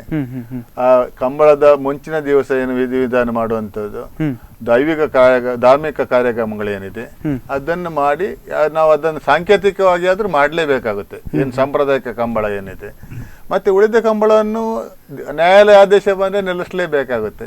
ಬಟ್ ಅದನ್ನು ನಿಲ್ಲಿಸಿ ಏಪ್ರಿಲ್ ಮೇ ನಂತರ ಮಾಡೋದಕ್ಕೆ ಅಂತ ಖಂಡಿತ ಸಾಧ್ಯವಿರೋದಿಲ್ಲ. ಯಾಕಂದ್ರೆ ಕಂಬಳ ಈ ಟೈಮ್ ಅಲ್ಲಿ ಮಾಡೋದಕ್ಕೆ ಮುಖ್ಯ ಕಾರಣ ಇದ್ರ ಬಗ್ಗೆ ಕೂಡ ಮಾತಾಡ್ತೇನೆ. ಒಂದು ಕರೆ ಇದೆ. ಹಲೋ ಹಲೋ ಸರ್, ನಮಸ್ತೆ ಸರ್. ಎಲ್ಲಿಂದ ಕರೆ ಮಾಡ್ತಾ ಇದ್ದೀರಿ? ನಿಮ್ಮ ಹೆಸರು? ಸರ್, ನಾನು ಕಿನಿಗಲ್ಲಿದ್ದು ಬರ್ತೇನೆ ಸರ್. ಎಸ್, ಹೇಳಿ ಸರ್. ಕಂಬಳದ ವಿಚಾರವಾಗಿ ಮಾತಾಡ್ತಾ ಇದ್ವಿ, ನಿಮ್ಮ ಒಂದು ಅಭಿಪ್ರಾಯ ಸರ್. ಏನೋ ಗೊತ್ತಲ್ಲ, ಒಂದು ಮತ ಬಂದಾರ ಬಲ್ಲಿ. ಹಲೋ ಹಲೋ, ಹೇಳಿ ಸರ್, ಕೇಳ್ತಾ ಇದೆ. ಕೇಳ್ತಾ ಇದೆ, ಹೇಳಿ ಸರ್. ಏಪಲ ಬಂದಾರ ಬಲ್ಲಿ. ಮತ್ತೆ ಹೌದು ಸರ್, ಹೌದು ಸರ್. ನೆಕ್ ಮಾತೆಲ್ಲ ಸೇರೋಡು ಅಕುಲ್ ಮಕ್ಕಳಿಂದ ಆಗ್ತದೆ. ಮಾತೆಲ್ಲ ಒಂದು 100 ಪಾಲಕ ಮಾಡ್ಬೋದು. ಅದೇ ಇನ್ನ ಬಂದಲ್ಪ ಐಕಲ ಮಾತೆಲ್ಲ ಹಾಕೊಂಡು ಸಹಕಾರ ಮಾಡ್ಬೋದು. ಅದೇ ಎಸ್, ಖಂಡಿತ ಸರ್, ಖಂಡಿತ ಸರ್. ಧನ್ಯವಾದಗಳು ಸರ್ ನಿಮ್ಮ ಒಂದು ಅಭಿಪ್ರಾಯಕ್ಕೆ. ಅವರು ಕೂಡ ಹೇಳಿದ್ರು ಈ ಒಂದು ಕಂಬಳದ ವಿಚಾರವಾಗಿ. ಎಸ್, ನೀವು ಈಗಾಗಲೇ ಹೇಳ್ತಾ ಇದ್ರಿ ಒಂದು ನವೆಂಬರ್ ಮತ್ತು ಈ ಒಂದು ಡಿಸೆಂಬರ್ ತಿಂಗಳಿನಲ್ಲೇ ಯಾಕೆ ಕಂಬಳವನ್ನು ಆಚರಣೆ ಮಾಡ್ತಾರೆ ಅಂತ. ನೀವು ಹೇಳಿದ್ರಿ ಸಾಂಪ್ರದಾಯಿಕವಾಗಿ ಆದರೂ ಕೂಡ ಈ ಒಂದು ಕಂಬಳವನ್ನು ಆಚರಣೆ ಮಾಡೋದು ಮಾಡಿಯೇ ಮಾಡ್ತೇವೆ ನಾವು, ಅದನ್ನ ನಿಲ್ಲಿಸೋದಕ್ಕಂತೂ ಆಗೋದಿಲ್ಲ. ಒಂದು ವೇಳೆ ಪ್ರಾಣಿ ದಯಾ ಸಂಘದವರು ಸುಪ್ರೀಂ ಕೋರ್ಟ್ಗೆ ಹೋದ್ರು ಕೂಡ ಅವರು ಏನೋ ಒಂದು ತಡೆಯಾಜ್ಞೆಯನ್ನು ತಂದ್ರೆ ನಾವು ನಿಲ್ಲಿಸಬೇಕಾಗುತ್ತೆ. ಆದರೆ ಸಾಂಪ್ರದಾಯಿಕವಾಗಿ ಆದರೂ ಕೂಡ ಆಚರಣೆಯನ್ನ ಮಾಡಿಯೇ ಮಾಡ್ತೇವೆ ಅಂತ. ಹಾಗೆ ನೋಡ್ತಾ ಹೋದ್ರೆ ಬೇರೆ ತಿಂಗಳುಗಳಲ್ಲಿ ಯಾಕೆ ಆಚರಣೆ ಮಾಡೋದಿಲ್ಲ, ಉಳಿದ 10 ತಿಂಗಳುಗಳಲ್ಲಿ ಯಾಕೆ ಆಚರಣೆ ಮಾಡೋದಿಲ್ಲ, ಕೇವಲ ನವೆಂಬರ್ ಮತ್ತು ಡಿಸೆಂಬರ್ನ ಟೈಮಲ್ಲೇ ಯಾಕೆ ಆಚರಣೆಯನ್ನ ಮಾಡಬೇಕು ಅಂತ. ನಿಜವಾಗಿ ಈ ಟೈಮ್ನಲ್ಲಿ ಏನಿದೆ, ರೈತರಿಗೆ ನಿಜವಾಗಿ ಕಂಬಳ ಮುಖ್ಯವಾಗಿ ಆಗೋದು, ಅದರ ಪ್ರಯೋಜನ ಪಡೆಯುವಂತವರು ನಮ್ಮ ರೈತರು. ರೈತರಿಗೆ ಇದು ಮನರಂಜನೆ ಕೂಡ ಹೌದು, ಧಾರ್ಮಿಕವಾಗಿಯೂ ಹೌದು. ಆಮೇಲೆ ಆ ಅವಧಿ ಏನಿದೆ, ಈ ಬೇಸಾಯದ ಕಾರ್ಯಕ್ರಮಗಳು ಯಾವ್ದು ಇರೋದಿಲ್ಲ, ಕಟಾವಿಗೆ ಏನು ರೆಡಿ ಆಗಿರೋದಿಲ್ಲ, ಬೇಸಾಯ ಟೈಮ್ ಆಗಿರೋದಿಲ್ಲ, ಸ್ವಲ್ಪ ರೆಸ್ಟ್ ಇರ್ತದೆ. ಆ ಟೈಮ್ನಲ್ಲಿ ಕಂಬಳ ಆದ್ರೆ ಪ್ರತಿಯೊಬ್ಬರಿಗೆ ಬೇರೆ ಕೆಲಸಗಳಿರೋದಿಲ್ಲ, ಅದನ್ನೊಂದು ಅವರು ಆನಂದಿಸ್ಬೋದು, ಅದನ್ನು ಪಾಲ್ಗೊಳ್ಬಹುದು ಅನ್ನೋ ಒಂದು ಮುಖ್ಯ ಉದ್ದೇಶ. ಇನ್ನೊಂದು ಏನಂದ್ರೆ ಕಂಬಳಕ್ಕೆ ಆ ಒಂದು ಪ್ರಕ್ರಿಯೆ ಏನಿದೆ, ಅದಕ್ಕೆ ಓಡಿಸುವಾಗ ಆಗ್ಲಿ ಅದರಲ್ಲಿ ಬೇರೆ ಬೇರೆ ವಿಭಾಗಗಳು ಇರ್ತವೆ. ಕನ್ನಹಲಿಗೆ, ಅಡ್ಡಹಲಿಗೆ, ನೇಗಿಲು ಅಂತ, ಹಾಗೆ ಜೂನಿಯರ್ ಸೀನಿಯರ್ ಎಲ್ಲ ಬೇರೆ ಬೇರೆ ವಿಭಾಗಗಳು ಇರ್ತವೆ. ಮುಂಚೆ ಇರ್ಲಿಕ್ಕೆ ಇದೆ. ಆ ತರ ಮಾಡುವಾಗ ಒಂದು ಕಂಬಳದ ಗದ್ದೆಯನ್ನು ರೆಡಿ ಮಾಡ್ಲಿಕ್ಕಿದೆ, ಅದಕ್ಕೆ ಸಾಕಷ್ಟು ನೀರು ಬೇಕಾಗ್ತದೆ. ನಾವು ಫೆಬ್ರವರಿ ನಂತರ ಹೆಚ್ಚಾಗಿ ಎಲ್ಲಿ ಕೂಡ ಅಷ್ಟೊಂದು ನೀರು ಸಿಗುವಂತ ವ್ಯವಸ್ಥೆ ಬಹಳ ಕಡಿಮೆ. ಜನವರಿಯಲ್ಲಿವರೆಗೆ ಸಿಗುತ್ತೆ, ಫೆಬ್ರವರಿಯಲ್ಲಿ ಸ್ವಲ್ಪ ಕೆಲವು ಸಿಗುತ್ತೆ. ಖಂಡಿತ. ಅದಕ್ಕೆ ಪೂರಕವಾಗಿ ಅವ್ರು ಏನ್ ಮಾಡ್ತಾರೆ ಅಂದ್ರೆ ಕಂಬಳ ಸಮಿತಿಯವರು ನೀರು ಸ್ವಲ್ಪ ಲಾಸ್ಟ್ ವರೆಗೆ ಏನ್ ಸಿಗುತ್ತೆ ಅವರಿಗೆ ಸ್ವಲ್ಪ ಕಂಬಳವನ್ನು ಲೇಟ್ ಆಗಿ ಫೆಬ್ರವರಿಯಲ್ಲಿ ಮಾಡ್ತಾರೆ. ನೀರಿನ ಸಮಸ್ಯೆ ಇರುವಲ್ಲಿ ಸ್ವಲ್ಪ ಬೇಗ ಮಾಡ್ತಾರೆ. ಅದು ಬಿಟ್ಟು ಅದನ್ನ ನಾವು ಬೇರೆ ಟೈಮಲ್ಲಿ ಮಾಡ್ಲಿಕ್ಕೆ ಖಂಡಿತ ಸಾಧ್ಯ ಆಗುದಿಲ್ಲ. ಅಂದ್ರೆ ಬೇರೆ ಬೇರೆ ಸಮಸ್ಯೆಗಳು ಬರ್ತದೆ, ಅದರಿಂದ ಮಾಡ್ಲಿಕ್ಕೆ ಆಗೋದಿಲ್ಲ. ಇನ್ನು ಅದಕ್ಕಿಂತ ಮುಂಚೆ ಕೂಡ ಮಾಡೋದಕ್ಕೆ ಆಗೋದಿಲ್ಲ. ಎಸ್, ಹಾಗೆ ನೋಡ್ತಾ ಹೋದಾಗೆ ಈ ಒಂದು ಸರ್ಕಾರಗಳು ಏನಿದೆ ಬಹುಶಃ ಒಂದು ಕಂಬಳಕ್ಕೆ ವಿಶೇಷವಾದಂಥ ಒಂದು ಉತ್ತೇಜನಗಳನ್ನು ಕೊಡ್ತಾ ಬರಲಿಲ್ವ ಅಂತ. ಹಲವಾರು ವರ್ಷಗಳಿಂದಲೂ ಕೂಡ ಬಂದ ಸರ್ಕಾರಗಳೆಲ್ಲವೂ ಕೂಡ ಈ ಒಂದು ಕಂಬಳ ಅಂತಂದ್ರೆ ಏನು ದಕ್ಷಿಣ ಕನ್ನಡ ಮತ್ತು ಉಡುಪಿಯ ವಿಶೇಷತೆ, ಅದಕ್ಕೆ ತಕ್ಕನಾಗಿ ಏನಾದರೂ ಒಂದು ಉತ್ತೇಜನಗಳನ್ನು ಕೊಡುವಂಥ ಒಂದು ನಿಟ್ಟಿನಲ್ಲಿ ಕೂಡ ಕೆಲಸಗಳಾಗಬೇಕಾಗಿದೆ. ನಿಜವಾಗಿಯೂ ಈ ಕಂಬಳಕ್ಕೆ ಈ ಭಾಗದ ಜನಗಳು ಏನಿದ್ದಾರೆ, ನಾವು ಈ ಸದಾನಂದ ಗೌಡರು ಇರಬಹುದು, ಅವರ ಟೈಮ್ನಲ್ಲಿ ಕೂಡ ಅದಕ್ಕೆ ಬೇಕಾದಷ್ಟು ಸ್ವಲ್ಪ ರೀತಿಯ ಒಳ್ಳೆ ಚಾಲನೆ ಸಿಕ್ಕಿತ್ತು, ಅದಕ್ಕೆ ಬೇಕಾದ ಒಂದು ಉತ್ತೇಜನ ಸಿಕ್ಕಿತ್ತು, ಸ್ವಲ್ಪ ಗ್ರಾಂಟ್ ಕೂಡ ಬಂದಿತ್ತು. ಅಲ್ಲದೆ ಆ ನಂತರ ಕೂಡ ಬಂದ ಈ ಸೊರಕೆ ಅವರು ಇರುವಾಗಲೇ ಅವರು ಸ್ವತಃ ಒಂದು ಕಂಬಳ ನಡೆಸುವಂತದ್ದು, ರಮಾನಾಥ ಇರ್ಬೋದು, ಪ್ರತಿಯೊಬ್ಬರು ಕೂಡ ಅದಕ್ಕೆ ಒಂದು ಒಳ್ಳೆ ರೀತಿಯ ಒಂದು ಸ್ಪಂದನೆ ಮಾಡಿದ್ದಾರೆ. ಈ ನಿಟ್ಟಿನಲ್ಲಿ ಹೋರಾಟ ಮಾಡುವಲ್ಲಿ ಕೂಡ ಬಹಳಷ್ಟು ಪ್ರಯತ್ನ ಮಾಡಿ ಅವರ ಈ ಕಂಬಳ ಏನಿದೆ ಅದಕ್ಕೆ ಒಂದು ಕಾನೂನು ಮಾಡಬೇಕು ಅನ್ನೋ ರೀತಿಯಲ್ಲಿ ಬಹಳಷ್ಟು ಪ್ರಯತ್ನ ಮಾಡಿ ಜಯಶೀಲರಾಗಿದ್ದಾರೆ, ಪ್ರಯತ್ನ ಪಟ್ಟಿದ್ದಾರೆ. ಈಗಲೂ ಕೂಡ ನಾನು ಹೇಳೋದು, ನಮ್ಗೆ ಕಾನೂನಾತ್ಮಕವಾಗಿ ಹೋರಾಡುವಾಗಲಿ ನಿಮ್ಮ ಸಾಂವಿಧಾನಿಕವಾಗಿ ಯಾವ ರೀತಿಯ ಒಂದು ಪ್ರಯೋಜನ ಸಿಗುವುದರಲ್ಲಿ ಖಂಡಿತವಾಗಿ, ಯಾಕಂದ್ರೆ ಸಮಸ್ಯೆ ಆಗ್ಲಿಕ್ಕಿಲ್ಲ.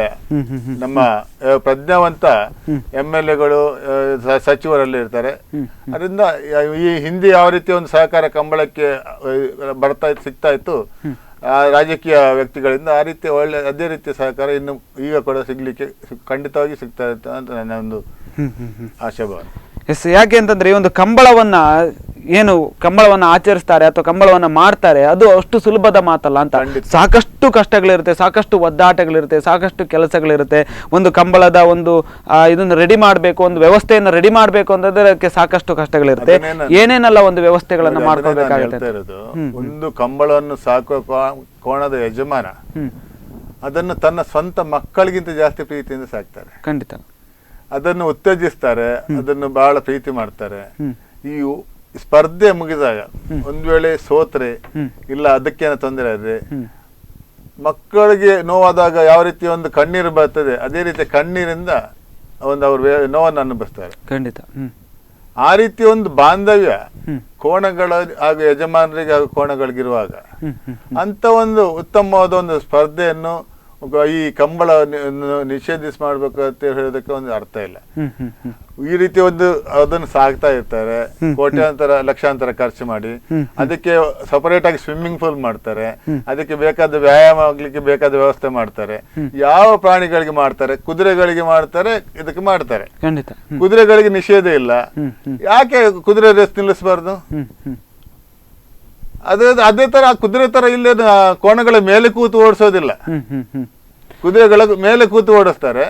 ಒಂದು 40 ಮಿನಿಮಮ್ ವೆಯ್ಟ್ ಕಡಿಮೆ ಇದ್ರು, ಯಾಕಂದ್ರೆ ಕುದುರೆ ಓಡಿಸೋರು ಜಾಸ್ತಿ ವೆಯ್ಟ್ ಇರೋದಿಲ್ಲ, ಮಿನಿಮಮ್ 45-50 kg ಖಂಡಿತ ಇರ್ತಾರೆ. ಒಂದು 50 kg ತೂಕವನ್ನು ಹೊತ್ತುಕೊಂಡು ಕುದುರೆ ಅಷ್ಟು ದೂರ ಓಡ್ಬೇಕು, ಲಗಾಮ್ ಆಗಿರ್ತಾರೆ, ಅದನ್ನೆಲ್ಲ ಸಹಿಸ್ಕೊಂಡು ಓಡ್ಬೇಕು. ಯಾಕೆ ಪ್ರಾಣಿ ದಯಾ ಸಂಘದವರು ಕುದುರೆ ನಿಲ್ಲಿಸ್ಬೇಕಂತ ಯಾವತ್ತು ಹೇಳಿಲ್ಲ? ಹೇಳ್ಬೋದಲ್ಲ? ಖಂಡಿತ. ಅದನ್ನ ನಿಲ್ಲಿಸಿ ಹೇಳಿ, ಕುದುರೆ ರೇಸ್ ನಿಲ್ಲಿಸ್ಬೇಕು, ಇಲ್ಲಿ ಪ್ರಾಣಿ ವಧೆ ಮಾಡಬಾರ್ದು, ಯಾರು ಮಾಂಸಾಹಾರ ಮಾಡಬಾರ್ದು, ಎಲ್ಲ ಸಸ್ಯಾಹಾರಿಗಳಾಗಿರ್ಬೇಕು, ಯಾವ್ದು ಮಾಡಬಾರ್ದು, ಪ್ರತಿಯೊಂದು ಮಾಡ್ಲಿ. ನಮ್ಮ ದೇಶವನ್ನೇ ಅದು ಮಾಡ್ಲಿ. ಇವರು ಪ್ರಾಣಿ ದಯಾ ಸಂಘದ ಸೇರಿ ಒಂದು ಅಹಿಂಸಾತ್ಮಕ, ಇನ್ನು ಅವ್ರು ಹೇಳ್ಬೋದು, ಇನ್ನು ವೆಹಿಕಲ್ ಓಡಿಸ್ಬೇಡ, ಅಡಿಗೆ ಬಿದ್ದು ಪ್ರಾಣಿಗಳಿಗೆ ಪೆಟ್ಟಾಗ್ತದೆ ಅಂತ ಕೂಡ ಹೇಳೋದು ದಿನ ಬರ್ಬೋದು. ಆದ್ರೆ ಇಷ್ಟೆಲ್ಲ ಮಾತಾಡುವವರು ಉಳಿದದ್ದಕ್ಕೆ ಯಾಕೆ ತಲೆ ಕೆಡಿಸ್ಕೊಳ್ತಾರೆ? ಖಂಡಿತ ಅದು ಸಾಕಷ್ಟು ಈಗಾಗಲೇ ಮಾತಾಡಿ ಆಗಿದೆ. ಆದ್ರೂ ಕೂಡ ನೀವು ಪ್ರತಿ ಮಾತು ಹೇಳಿದಾಗ್ಲೂ ಅದು ಪ್ರಶ್ನೆಗೆ ಮತ್ತೆ ಬರುತ್ತೆ ಅಂತ. ಅದನ್ನ ನಾವು ಪರಿಸ್ಥಿತಿ ನಿರ್ಮಾಣ ಹೇಳ್ತಾ ಇರೋದು. ಒಂದೇ ನಾವು ಅಲ್ಲಿ ಹೋಗ್ಬೇಕಾಗುತ್ತೆ, ಅವ್ರ ಟೈಮ್ ಕೇಳಿ ಅದ್ರ ಬಗ್ಗೆ ಅವರಿಗೆ ವಿಷಯ ತಿಳಿಸ್ಬೇಕು. ಇಲ್ಲ ಅವರು ಇಲ್ಲಿ ಬಂದ್ರೆ ನಾವು ನಮ್ಮ ಏನು ಕಂಬಳ ಸಮಿತಿ ಏನಿದೆ ಅವರಿಂದ ಪೂರಕವಾದ ಎಲ್ಲ ದಾಖಲೆಗಳನ್ನು ಕೊಟ್ರೆ ಆಮೇಲೆ ಆದ್ರೂ ಅವರಿಗೆ ಸ್ವಲ್ಪ ಜ್ಞಾನೋದಯ ಆಗ್ಬೋದು. ನಾವು ಅದನ್ನೇ ಪದೇ ಹೇಳ್ತಾ ಇದ್ದೀನಿ. ಖಂಡಿತ. ಯಾಕೆಂತಂದ್ರೆ ಅದು ಪದೇ ಹೇಳುವಂತ ಒಂದು ಪರಿಸ್ಥಿತಿ ನಿರ್ಮಾಣ ಆಗಿದೆ ಅಂತ. ಯಾಕೆಂತಂದ್ರೆ ಅವ್ರು ಪದೇ ಕೋರ್ಟಿಗೆ ಹೋದಂತ ಒಂದು ಸಂದರ್ಭದಲ್ಲೂ ನೀವು ಪದೇ ಕಾನೂನಾತ್ಮಕವಾಗಿ ಹೋರಾಟ ಮಾಡೋದಾಗಿರ್ಬೋದು, ಅಥವಾ ಮತ್ತೆ ಸಂವಿಧಾನಾತ್ಮಕವಾಗಿ ಹೋರಾಟ ಮಾಡೋದಾಗಿರ್ಬೋದು, ಮನವಿಗಳ ಮೇಲೆ ಮನವಿಗಳನ್ನ ಕೊಡೋದಾಗಿರ್ಬೋದು, ಇದೆಲ್ಲವೂ ಕೂಡ ಕಾಮನ್ ಆಗ್ತಾ ಹೋಗುತ್ತೆ ಅಂತ. ಎಸ್, ಹಾಗೆ ನೋಡ್ತಾ ಹೋದಾಗ ಯಾವ ಯಾವ ಒಂದು ವಿಧಗಳಲ್ಲಿ ಈ ಒಂದು ಕಂಬಳವನ್ನು ಆಚರಣೆ ಮಾಡ್ತಾರೆ ಅಂತ ಸಾಕಷ್ಟು ವಿಧಗಳು ಕೂಡ ಇದೆ. ಒಂದು 3-4 ವಿಧಗಳಾಗಿ ಕಂಬಳವನ್ನು ಆಚರಣೆ ಮಾಡ್ತೀರಿ. ಯಾವ ರೀತಿಯಲ್ಲಿ ಆಚರಣೆ ಮಾಡ್ತೀರಿ? ಇವಾಗ ಕಂಬಳದಲ್ಲಿ ನಿಜವಾಗಿ ಆ ಪದ್ಧತಿ ಏನಿದೆ ಅದಕ್ಕೆ ಒಂದು ನಮ್ಮ ಸಾಂಪ್ರದಾಯಿಕ ಕಂಬಳದಲ್ಲಿ ಕಂಬಳಕ್ಕೆ ದಿನ ನಿಗದಿ ಮಾಡುವಂತ ಇದೆ. ಅವತ್ತು ಆ ಕೋಣಗೆ ಇಳಿಸುವಂತ ಕ್ರಮ ಇದೆ.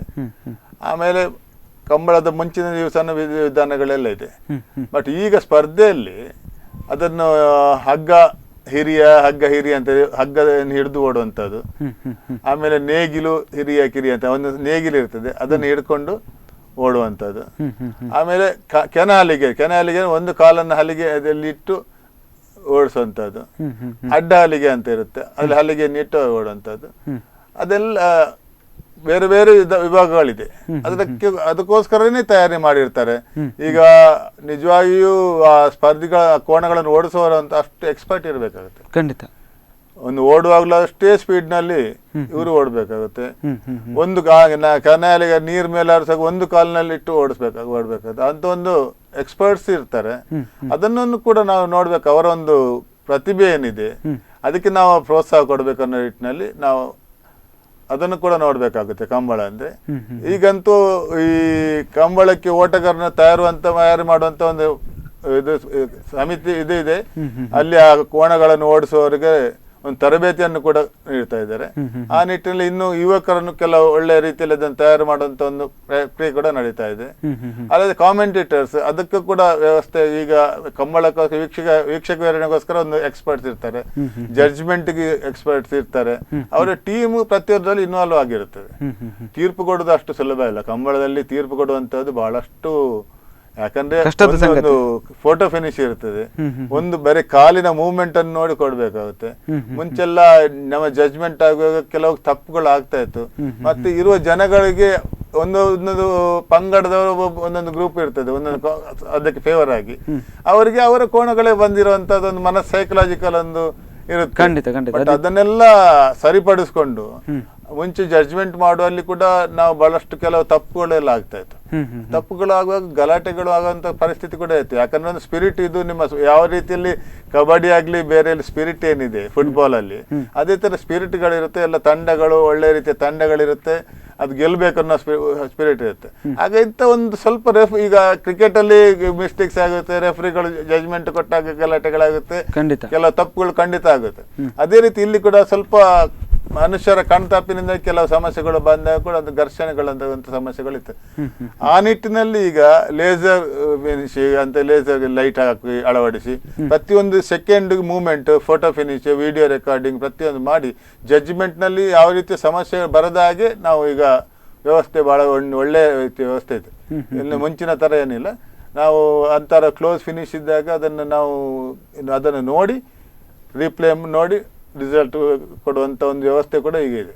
ಆಧುನಿಕ ನಾನು ಪ್ರತಿಯೊಂದು ಕೂಡ ಆಧುನಿಕರಗೊಂಡು ಈಗ ಒಂದು ಕಂಬಳ ಒಂದು ಸುವ್ಯವಸ್ಥಿತವಾಗಿ ಒಳ್ಳೆ ರೀತಿಯಲ್ಲಿ ನಡೀತಾ ಇದೆ. ಪ್ರತಿಯೊಂದು ಹಂತದಲ್ಲಿ ವರ್ಷದಲ್ಲಿ ಅದರ ಸುಧಾರಣೆ ಕೂಡ ಆಗಿ ಅಂತ ಇದೆ. ಅದರಿಂದ ಜನಗಳಿಗೆ ನೋಡಿ, ಮುಂಚೆ ಈ ಕೋಣಗಳನ್ನೇನು ಕಂಬಳಕ್ಕೆ ತರ್ತಾ ಇದ್ರ ಒಂದು 4 ದಿನ 3 ದಿನ ಮುಂಚೆ ತರಬೇಕಾಗಿತ್ತು. ನಡೆಸ್ಕೊಂಡು ಬಹಳ ದೂರದ ಊರಿನಿಂದ ಕೋಣಗಳನ್ನು ರಸ್ತೆಯಲ್ಲಿ ನಡೆಸ್ಕೊಂಡು ಬಂದು ಇಲ್ಲಿ ಹುಲ್ಲು ಹಾಕಿ ಎಲ್ಲ ಅದನ್ನು ಸಾಕಿ 2 ದಿನ ತಯಾರಿ ಮಾಡಬೇಕಾಗಿತ್ತು. ಈಗ ಆ ವ್ಯವಸ್ಥೆ ಇಲ್ಲ. ಈಗ ವಾಹನದ ವ್ಯವಸ್ಥೆ ಇದೆ. ಒಂದು 8-10 ಗಂಟೆಗೆ ಮನೆಯಿಂದ ಹೊರಟರು, ಯಾವ ರೀತಿಯಲ್ಲಿ ಮಂಗಳೂರಿಂದ ಬಂದ್ರು ಇಲ್ಲಿ ಬರ್ಬೋದು, ಎಲ್ಲ ರೀತಿಯಲ್ಲಿ ವಾಹನ ವ್ಯವಸ್ಥೆ ಇದೆ. ಅದರಿಂದಾಗಿ ಆ ವಾಹನದಿಂದ ಮಧ್ಯಾಹ್ನದೊಳಗೆ ಬಂದು ಅಲ್ಲಿ ಸೇರ್ತಾರೆ. ರಾತ್ರಿ ಎಷ್ಟೊತ್ತಾದ್ರೂ ವಾಪಸ್ ಹೋಗುವಂತ ವ್ಯವಸ್ಥೆಗಳು ಈಗ ಇದೆ. ಮುಂಚೆ ಆ ಕಂಬಳ ನೋಡ್ಲಿಕ್ಕೆ ಬರುವಂತ ಜನಗಳು ಕೂಡ ಬಹಳಷ್ಟು ಮುಂಚೆ ಬಂದು ಅವರ ಸಂಬಂಧಿಕರ ಮನೆಗಳಲ್ಲೆಲ್ಲ ಕೂತು ಸಂಬಂಧಿಕರ ಮನೆಯಲ್ಲಿ ಅವರಿಗೆ ಬೇಕಾದ ಒಂದು ವಿಶೇಷವಾದ ಆತಿಥ್ಯವನ್ನೆಲ್ಲ ತಯಾರು ಮಾಡಿ ಅವರಿಗೆ ಅತಿಥಿ ಸತ್ಕಾರ ಮಾಡಿ 2 ದಿನ ಇದ್ದು ಅವ್ರು ಹೋಗುವಂತ ಕ್ರಮಗಳೆಲ್ಲ ಇತ್ತು. ಈಗ ಅದೇನಿಲ್ಲ, ಬೆಳಿಗ್ಗೆ ಬರ್ತಾರೆ, ಸಾಯಂಕಾಲ ಹೋಗುತ್ತಾರೆ. ಯಾವತ್ತು ರಾತ್ರಿ 24 ಗಂಟೆ ಕಂಬಳ ಇರುತ್ತೆ, 24 ಗಂಟೆ ವಾಹನ ವ್ಯವಸ್ಥೆ ಇರ್ತದೆ, ಸಾವಿರಾರು ವಾಹನಗಳಿರ್ತದೆ. ಯಾವ ರೀತಿಯಲ್ಲಿ ಬಂದು ಹೋಗೋದ ರೀತಿಯಲ್ಲಿ ಯಾವ ರೀತಿ ಸಮಸ್ಯೆಗಳಿರಲ್ಲ. ಅಲ್ಲದೆ ನಿಮ್ಮ ಈ ಕಾನೂನು ವ್ಯವಸ್ಥೆಗಳು ಕೂಡ ಪೊಲೀಸ್ ಬಂದೋಬಸ್ತ್ ಆಗಲಿ ಪ್ರತಿಯೊಂದು ಕೂಡ ಒಳ್ಳೆ ರೀತಿಯಲ್ಲಿ ಈ ಕಂಬಳಗಳಲ್ಲಿ ಆಗ್ತದೆ. ಇಲ್ಲಿ ಹಿಂದೂಗಳು ಇರ್ತಾರೆ, ಮುಸ್ಲಿಮ್ಸ್ ಇರ್ತಾರೆ, ಕ್ರಿಶ್ಚಿಯನ್ಸ್ ಇರ್ತಾರೆ, ಎಲ್ಲ ವರ್ಗದವರು ಇರ್ತಾರೆ. ಆದ್ರೆ ಕಂಬಳದಲ್ಲಿ ಗುಂಪು ಗಲಭೆ ಗಲಾಟೆಗಳು ಯಾವುದೊಂದು ಇಷ್ಟವಾಗಿದ್ದ ನಿದರ್ಶನಗಳೇ ಇಲ್ಲ. ಎಲ್ಲ 30-40 ಸಾವಿರ 50 ಸಾವಿರ ಲಕ್ಷಾಂತರ ಜನ ಸೇರುವಂತ ಒಂದು ಈ ಸಮಾರಂಭಗಳಲ್ಲಿ ಯಾವ್ದಾದ್ರು ಒಂದು ರೀತಿಯ ಘರ್ಷಣೆಗಳು ಯಾವತ್ತೂ ಎಲ್ಲಿಯಾದ್ರೂ ಆಗುವಂತದ್ದಿದೆ. ಆದ್ರೆ ಕಂಬಳದಲ್ಲಂತೂ ಇಷ್ಟರವರೆಗೆ ಯಾವುದೇ ವರ್ಗ ಆಗ್ಲಿ ಯಾವುದೇ ಜಾತಿ ಆಗಲಿ ಪರಸ್ಪರ ಒಂದು ಕ್ಷುಲ್ಲಕ ಕಾರಣಕ್ಕಾಗಿ ಜಗಳ ಆಡಿಕೊಂಡದ್ದು ಗಲಾಟೆ ಮಾಡಿಕೊಂಡ ವ್ಯವಸ್ಥೆ ಇಲ್ಲ. ಆ ರೀತಿಯ ಒಂದು ಸೌಹಾರ್ದತೆ ರೀತಿಯ ಒಂದು ಕ್ರೀಡೆ ಅಂದ್ರೆ ಅದು ಕಂಬಳ.